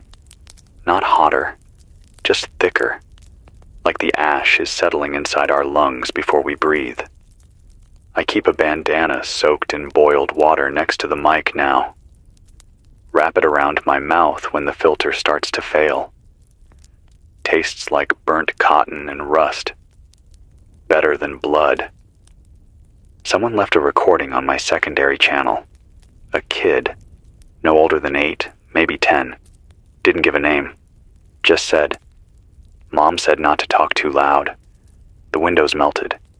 There's birds in the fireplace. I sleep in the bathtub now. It's cooler there." That's it. No location. No return frequency. Just that. If you're out there, kid, hold on. Tape the tub. Keep the cloth damp. Talk into the drain. The echo will let you know you're still real. And if your mom's still with you, tell her thank you. For trying. For hiding you from the heat. For reminding you that even in the end, we look after our own. I keep thinking about the mountain. It hasn't roared in days. Just low rumbles. Like it's trying to remember something. Like it forgot what fury feels like, and it's reaching for it again. They used to call Augustine a sleeping giant. I think it's dreaming now.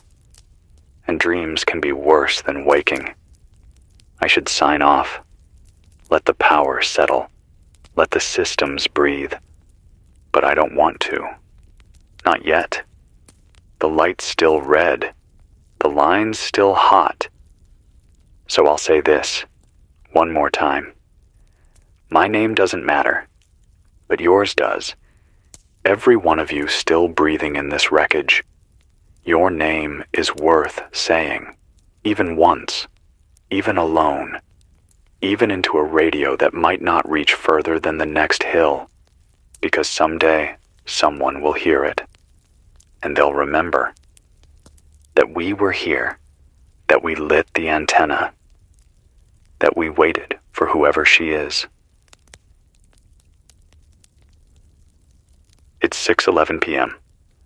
There was a shadow on the ridge an hour ago. Not a cloud, not a bird, just a tall, still outline, like someone standing at the edge of the hill looking down at the station. I blinked. Gone. No movement, no noise, just gone. But the feeling stayed, that strange tug behind the ribs, like you're not alone anymore. I haven't gone out to check.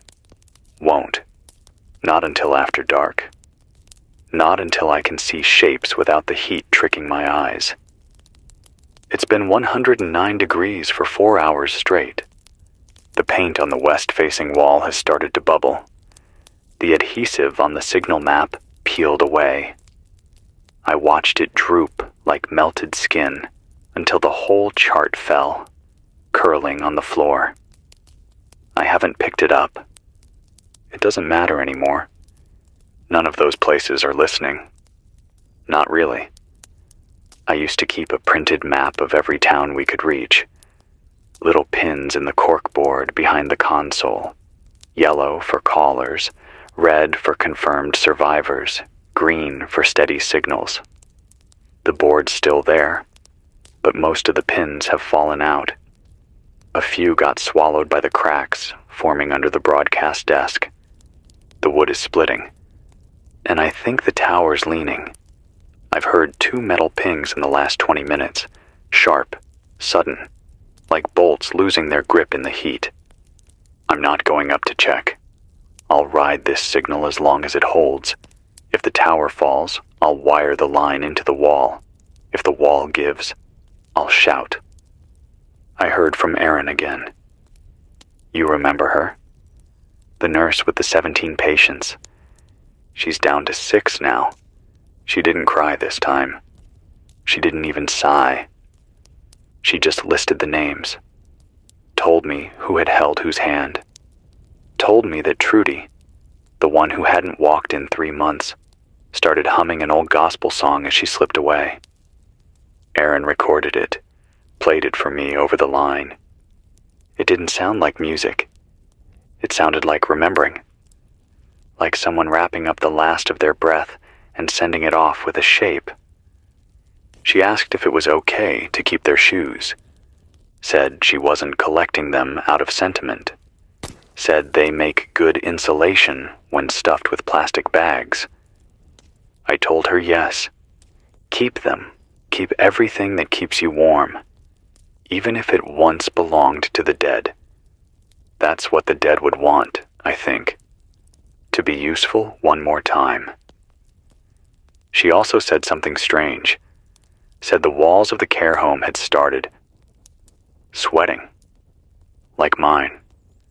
Same salt, same damp. Same smell of heat and minerals.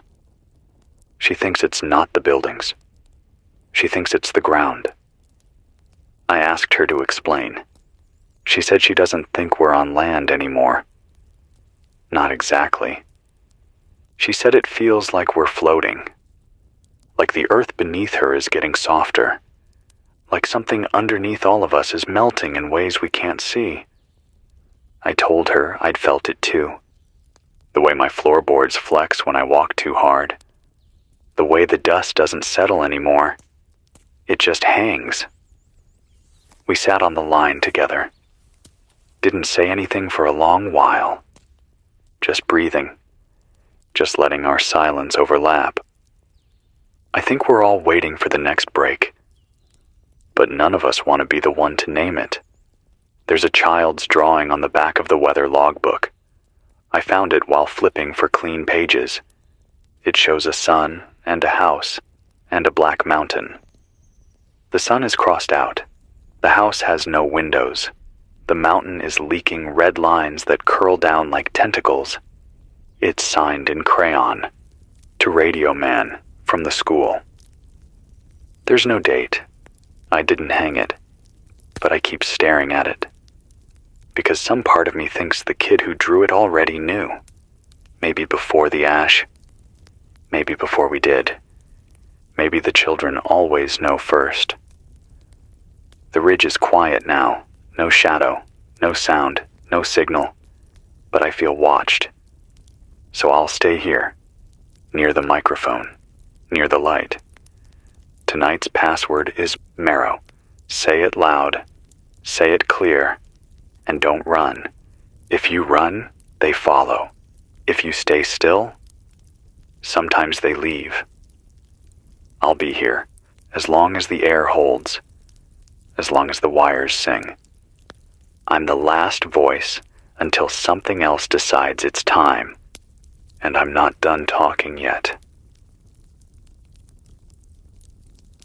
It's 10:27 p.m. The tower groaned again about an hour ago.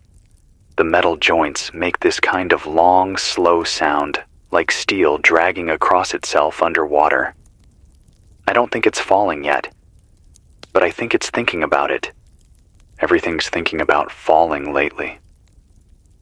I moved the emergency transmitter down to the lower level. Took me 40 minutes to carry the panel and the analog switchboard without knocking into the walls. I left a trail of sweat behind me.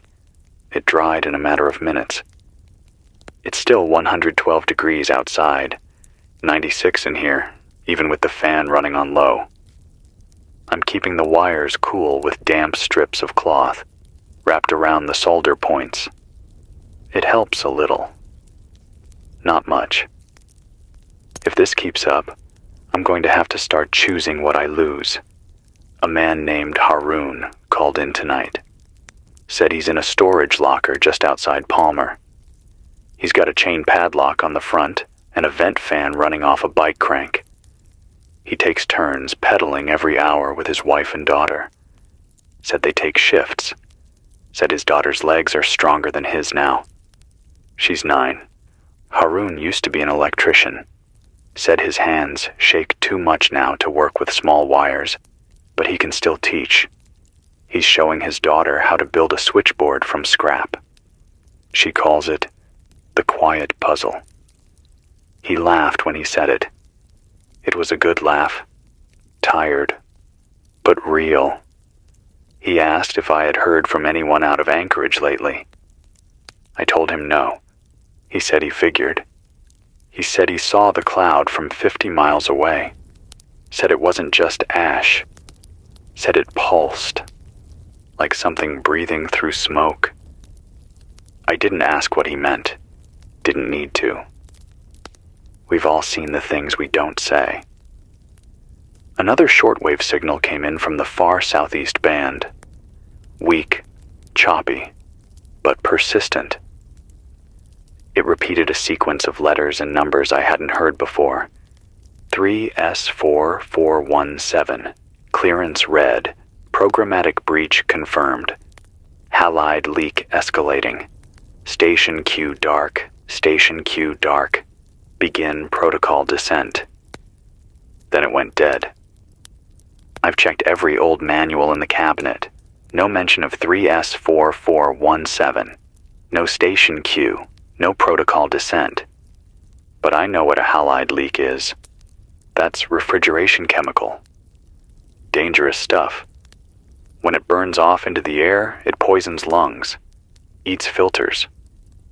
That might explain the coughing I've been hearing about. The slow fade. The way voices start strong and then go quiet halfway through a sentence. I used to think it was grief. Now I'm not so sure. I think we're all slowly drowning in air that doesn't want us. I haven't had a visitor since the message about she's coming. No more notes. No more shadows. But I've started leaving the door unlatched during the day. Not open. Just not locked. If someone's trying to reach me, I want them to know the way isn't closed. I've also been sleeping less. Part of it is the heat. Part of it is the sound I keep hearing under the floor. Not footsteps, not rats. Just a low hum. Faint. Rhythmic. Almost like a heartbeat. I told myself it was the inverter, but the inverter's upstairs. I'm not going down to check. Not yet. The mirror outside shattered today. Heat stress. Or maybe something hit it. Either way, the reflective film peeled like wet bark. The sun came straight through the gap in the wall and hit the side of the radio case. The plastic warped within seconds. That's how fast things fall apart now. One mistake, one gap, one missed corner in the blanket. And the heat does the rest. I keep everything wrapped in old dish towels. Even the microphone. Even the ledger. Even my hands sometimes. It doesn't stop the burn, but it slows it down. I think that's all we do anymore. Slow things down. Try to make the collapse polite. Try to give it shape. Tonight's password is rope swing. I don't know why. Just came to me. Say it clear. Say it calm. If no one answers, wait. If someone says the wrong word, run. Don't ask questions. Don't argue. Don't get clever. Just run. A boy named Timo sent a transmission from somewhere near Girdwood. Said he's living inside an old tram station up the side of the mountain. Said he sleeps next to the broken cable spools, under a heap of jackets. Said he misses the cold. Said he dreams of snow. Said he remembers what it felt like to walk on a frozen lake, hearing the ice talk back. He played a recording of it, one he took years ago, back when he had a phone that worked. Just a soft, groaning sound, like the world was stretching underneath you. I listened to that loop 4 times, then 5. Then I copied it onto a loop tape, because I wanted to remember that sound too. Timo, if you're still out there, keep talking. Keep climbing. If there's still ice up there somewhere, if there's still one patch of earth that remembers what it means to stay cold, stay near it. Guard it. Whisper to it. Because it might be the last clean place left. It's 5:04 a.m. I haven't spoken in 9 hours, not because of the heat, not because the generator sputtered out again, or because I ran out of water. I just didn't have the words. I sat here, staring at the mic, with my mouth half open, waiting for something useful to come out, something helpful, something human. But it's hard to keep finding the shape of hope when everything around you is softening. The wall under the emergency panel has started to bend. I touched it this morning. It flexed like wet cardboard. The insulation's gone. The wood frame is sweating. My hand came away streaked with mold. There's no real dry left. Just slow rot and melt and air that sticks to your lungs like syrup. But I'm still here. And the signal still feeds out into the dark. That has to mean something. A voice named Sasha came through tonight. Said she's in a mine shaft north of Seward. Said her crew started out with 23 people. Down to 4 now. One of them can't walk. One barely talks. Sasha's doing the talking for all of them. She rigged a crank light and an old police radio into a relay. Wires through copper pipe. Said her hands are covered in splinters and grease. Said her voice is the only thing left in her that works. She didn't ask for help. She just asked if anyone remembered what the stars used to look like. I told her I did. Told her I used to lie flat on the roof of this place and watch them flicker like they were trying to talk back. She said they used to guide her father home from night shifts. She said when she was 5, She thought stars were holes poked in a sheet to let heaven peek through. She said now the sky is thick with ash, and she hasn't seen a single star in 64 days. I didn't know what to say, so I told her to keep the relay line hot, to speak into the dark, like something's still listening. Because maybe something is. She said she would. Then she played a little song. Not music. Not an old recording. Just her. Singing. It wasn't perfect, but it was real. I've been playing it on loop for an hour. It reminds me there's still softness somewhere under the soot. Still sound that isn't fear. Still something inside us that makes music even when no one hears. The heat has taken most of the paint off the generator casing. I can't see the markings anymore. Just smooth metal, bleached and bruised. I keep it wrapped in aluminum foil I scavenged from the back pantry. Reflects just enough light to buy me an hour of runtime before it spikes. I've built a schedule. 2 hours broadcast, 1 hour cool down, 30 minutes water collection, 15 minutes silence. Rationed power like you ration breath. This is how we stay alive now. Rhythm, not rescue. I heard the chime again tonight. The same 2 tones, but this time, they came with something else. A voice. Just one word. Again. Then static. I replayed the tape 10 times, boosted the signal, cleaned the audio. Same thing. Again. I don't know if it's a warning or an invitation, but it felt aware, like someone or something is rehearsing, trying the word out before it means something bigger.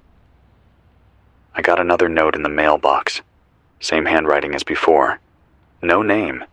It said, "Keep the west light low. Don't look too long. She learns by watching." The words were burned into birch bark. Not written. Burned. I keep the note in the freezer compartment now, just in case the ink, or whatever it is, does more than stain. I haven't seen the shadow again, but I feel it. I feel her. There's no other word I can use. It feels like a her. Tonight's password is marigold. Say it loud. Say it slow. If your voice cracks, say it again. It's not just for security anymore. It's for memory, for proof that we still speak, still name things, still hold meaning, even in collapse. A teenager named Renee called in from Barrow. She said she's collecting recordings, old ones, new ones, bits of signal that pass through her battery array. She logs them on cassette. She plays them for the elders who can't walk anymore. She lets them hear songs they used to hum, weather reports from the before. My voice, your voices. She said the recordings make the old ones cry. She said the crying makes her feel safe, because it means somebody still feels. If you're out there, Renee, keep collecting. Keep stitching time together with tape and sound and patience. You're doing the work of archivists and saints. You're keeping the shape of what we were from turning to static. And that matters. That's how we resist. One loop at a time. I have to shut off the main battery now. Cool the panel, clean the filters. But I'll be back at dawn. If I can. If the roof holds. If the hum under the floor doesn't grow teeth. Until then, breathe slowly. Drink warm. Wrap your wrists. Rotate your batteries. Say your name. Say someone else's name. Say it again. It's 7:51 p.m. The rain came back. Not water, not really. It started as a mist, fine, bitter, tasted like copper and vinegar. I stepped outside with a tarp to catch some. Habit, I guess. It steamed on contact with the roof, left pale gray streaks across the metal like something trying to erase color. I took a sample inside, let it settle in a bowl. Half an hour later, the water had separated into 3 layers. Top, clear. Middle, cloudy. Bottom, orange. Thick, like oil paint left too long in a jar. I didn't drink it, but I watched it.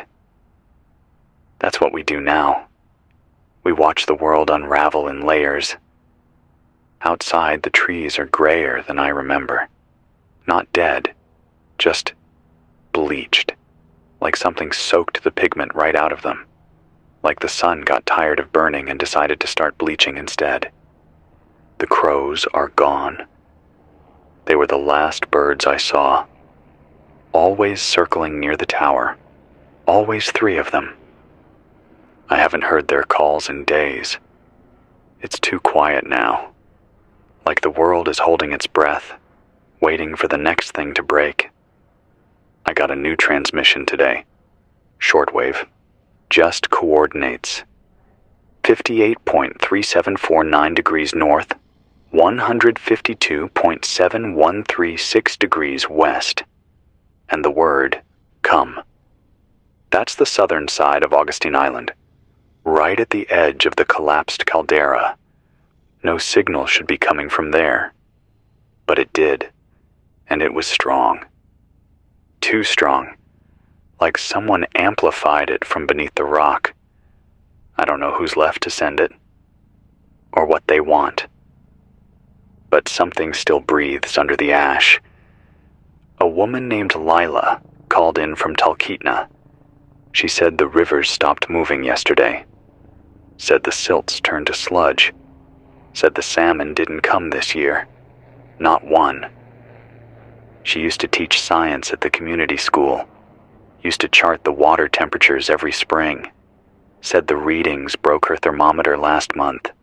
Said she cried once, then threw it into the river. Now the river's a mirror. Still, thick, hot. She and her partner live under an overturned boat on cinder blocks now. Said they line the interior with emergency blankets and wet cotton. Said it's cooler underground. Said they haven't talked to another person in 14 days. When I answered her call, she paused, just listened, then said, I forgot what another voice sounded like. We sat for 5 minutes. No questions, no answers, just breath between us, like wind that hadn't come yet.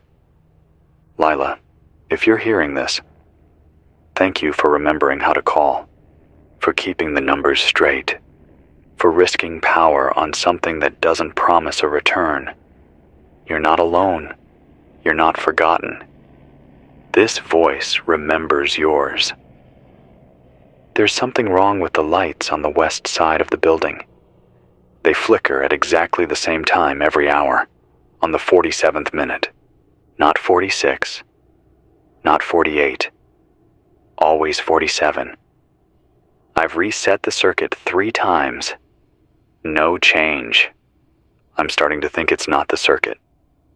I've also started hearing a clicking sound just before the hour hits, like someone tapping a pencil against the pipe under the desk. 3 times. Always 3. Click, click, click. Then nothing. Then the light flickers. The same light that faces the ridge. The same ridge that once held a shadow. I don't know what it means, but I started writing down the time every time it happens. Tonight's password is Polaroid. Say it clearly. Don't whisper. The mic doesn't like whispers. Neither do I. If someone answers and their voice sounds off, ask them to say the password twice. If they hesitate between the two, Don't open the door. Wait until the 47th minute. Watch the light. If it stays steady, maybe they're real. A young man named Miles left a recording on the relay band. He said he's living in a ski lift station near Fairbanks. Said he lined the walls with tinfoil and spare seat cushions. Said he's been sleeping in the control booth, standing up. He left a message for someone named Bree. I'll read it now. Bree, if you're hearing this, I made it past the ridge. I followed the north tracks until the smoke cleared. I found shelter. I have water. I have light. I'm going to try to reach you. I don't care how far you ran. I'll keep running too. Just stay put if you can. And remember how the snow felt under our boots that night at the lodge. You said the stars looked close enough to grab. I think maybe now they are. Just wait for me. Just wait. Miles, if she's out there, she heard you. And if she didn't, I did. That promise is written down now. Stored. Named. Real. Because nothing real disappears unless we let it. I'll shut down in 20 minutes. The inverter's getting loud again, but I'll come back when the hour turns. As long as the line breathes. As long as the hum holds. As long as someone's waiting. Don't go quiet yet. Don't stop saying the names. They still echo. They still matter. So do you. It's 4:13 a.m. The power blinked out for 13 minutes just before midnight. When it came back, the clock had reset to 0000. No blinking. Just frozen. Like the system didn't want to count forward anymore. The generator's still running. The inverter still hums, but the timing's off. And when I checked the backup clock on the wall, it had stopped too. Not out of battery. Just stopped. Same minute. Same second. Same breath. I left them both alone. Sometimes I think the world's trying to forget what time feels like. That if it doesn't tick forward, maybe the collapse can't keep going. But that's not how this works. We keep falling, even if the clocks won't say it. There's a crack in the ceiling above the main rig. Small, but growing. I've stuffed it with strips of canvas and sealed it with duct tape. I check it every hour. Not for leaks. For light. Because if the crack ever glows from the inside, I'll know something got through. Something that doesn't belong here. Someone left a cassette in the outer lockbox. No note. No ID. Just a hand-scrawled label for The Voice. I played it. Twice. It's grainy, but there's a melody. Simple. Plucked strings. No lyrics. Just a series of repeating notes that shift slightly with each verse. The kind of song you hum without knowing you're doing it. The kind of thing you remember even if you don't remember who played it first. I'm keeping the tape in the side drawer. Not for archival, for comfort. Because the sound didn't feel haunted. It felt like a hand. Warm. Real. Here. I heard from someone new tonight. His name was Robert. He said he worked maintenance at a wastewater plant just outside Soldotna. Said he was on shift when the eruption first hit. Said the ground didn't rumble. It pulsed. Like it was trying to match a heartbeat that wasn't human. He said the ash didn't just fall. It poured. Like the sky had turned into a hole. His crew didn't make it. He stayed behind. Now he lives in the pump house. He lined the walls with books from the break room, insulated the door with rubber tubing, eats powdered soup, and drinks from an old cistern that's still sealed. He's kept the main radio beacon active for 38 days. He doesn't know who hears it, but he says the signal comforts him more than food does. I asked him if he was scared. He said he's past scared. He's careful now. There's a difference. He asked what I see outside my window. I told him, nothing. Just a line of trees that don't sway, a sky that doesn't change, a heat that doesn't care, and something else. Something I don't name. He said he understood. Then the line went quiet, and I think maybe that was the most human conversation I've had in weeks. I got a scribbled note from a girl named Maddie. Found it inside a rusted thermos left under the back porch.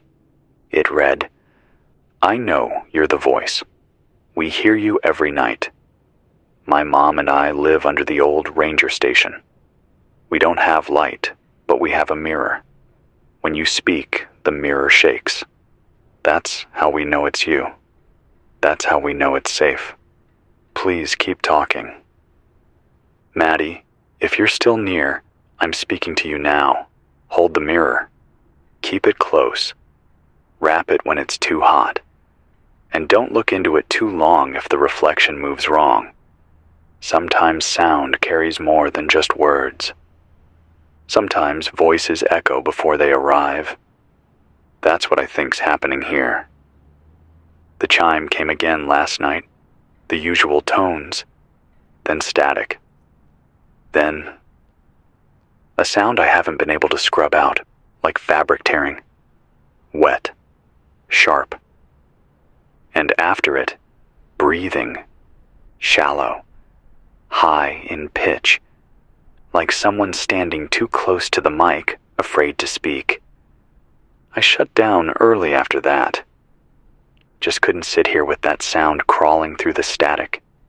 It's still in my ears now. Still waiting under the noise. I heard from a mother and son near King Salmon. She didn't give her name, but she said her boy, Leo, is 6. He thinks the volcano is a dragon. Thinks it's sleeping now. Thinks when it wakes again, it'll breathe ice instead of fire. She asked me to say his name out loud. Just once, so he knows someone else remembers him. Leo, you're not forgotten. Your story matters. And if the dragon ever does wake again, maybe your voice will help guide it somewhere softer. Tonight's password is tin roof. Say it loud. Say it fast. No hesitation. And if you hear it from someone outside, but the timing feels wrong, ask them to whistle a tune. If they can't whistle, step back, stay quiet, count to 12, then open the door. That's how we survive now. Ritual, rhythm, signal, not logic, not strength, not luck. Just the right sound in the right moment. Like now. Like this. I'm not signing off yet. Not until I hear the generator shudder again. But if I go quiet, don't panic. Don't assume it's over. Just wait. Breathe. And remember. The mirror shakes. The lights flicker at 47. The tapes still hum. And the voice comes back. Every time. It's 2:58 p.m. The ash fell in sheets this morning. Not flakes. Sheets. Like dry snow, but darker, duller. It came down sideways, sticking to the windows in long strips. I tried clearing one with a rag, but gave up after 2 passes. The cloth came away gray and greasy, smelled like rubber and burned paper. I don't think it's just ash anymore. There's something else in it now. Something sticky. Something alive. I sealed the vents again. Double-wrapped the filters. Set a wet towel across the floor under the west door, just in case the particles find another way in. You start to feel paranoid after a while. But then you remember, this isn't paranoia, it's survival. There's a difference. If the world wants in, it'll find a way. But I don't have to hold the door open. Someone's been moving in the tree line again. East Ridge, just beyond the collapsed fence. I saw a shape this morning, too still to be an animal, too narrow to be a person, tall, slender, the kind of silhouette your eyes forget as soon as you blink. I turned off the lights and watched from the booth. Nothing moved for 20 minutes. Then the shape was gone. But the sound stayed, that brittle creaking, like old wire stretched too tight across bone. I didn't sleep after that. Didn't eat either. Just kept the mic warm, kept the signal humming, kept watching. I got a transmission from an old emergency band, one I haven't heard in weeks. It looped 3 things. 1. Station 9 lost. 2.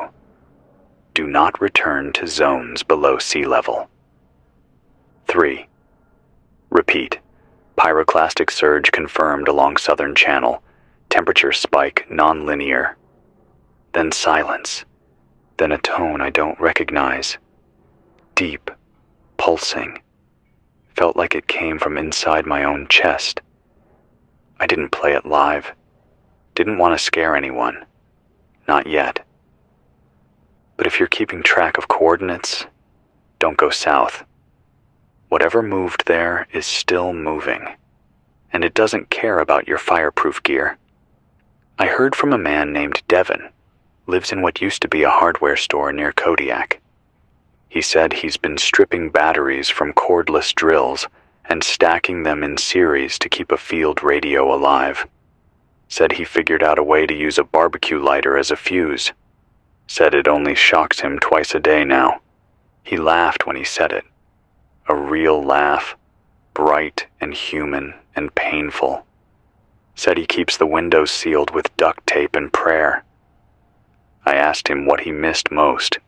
He said, music I didn't have to sing myself. I played him Sasha's recording, the one from the mine shaft. He cried, said it sounded like someone remembering how to breathe. I told him it was. He asked if there's anywhere left still cold. I told him about the boy in the tram house, Timo. He didn't speak for a while. Then he said, maybe I'll go find him. I hope he does. I hope they find each other before the ash does. Tonight's password is glow tape. Say it once, with purpose. Say it twice if you're unsure. And if the person outside repeats it back in a voice you recognize but can't quite place, ask for a memory, a detail only someone human would keep. Ask what snow sounds like underfoot. Ask how metal smells in your hands after the cold. Ask anything that needs a soul to answer. I found something behind the generator panel this morning. A note, scrawled in pencil on the inside of the panel door. I never wrote it, but it's in my handwriting. It said, if the light turns blue, don't speak. That's all. No date, no other marks, just that. I don't have blue lights here. Or at least, I didn't think I did. But then I checked the signal relay console. The old analog one I barely touch anymore. And there's a diode, dusty, cracked, that started flickering faint blue every time the shortwave chirps. It wasn't lit last week. Now it is. I'm keeping a blanket over it for now. Just in case. If something's watching through frequency, I'd rather not give it a face to stare at. A girl named Jory from Anchorage left a burst call on the ham relay. She said she's been reading old magazines to her little brother by candlelight. Said she ran out of clean ones and started making up stories from the pictures instead. Said he doesn't know they're fake. Said he smiles anyway. said he still thinks someday they'll be on a beach like the one in the picture. Just her, him, and a dog they don't have yet. I asked her what she called the dog. She said, Hope. Then the line cut out. Jory, if you're still near a signal, keep telling those stories. Even the made-up ones. Especially the made-up ones. Because in a world where everything true is breaking, a well-told lie can hold us together. I'm signing off in a few minutes. The inverter's buzzing again. But I'll be back when the hour breaks. As long as the tower leans toward the sky instead of away. As long as the mirror shakes. As long as someone out there still needs a voice. Say the name. Say yours. Say someone else's. Say it again. Because the silence is always listening. And so am I.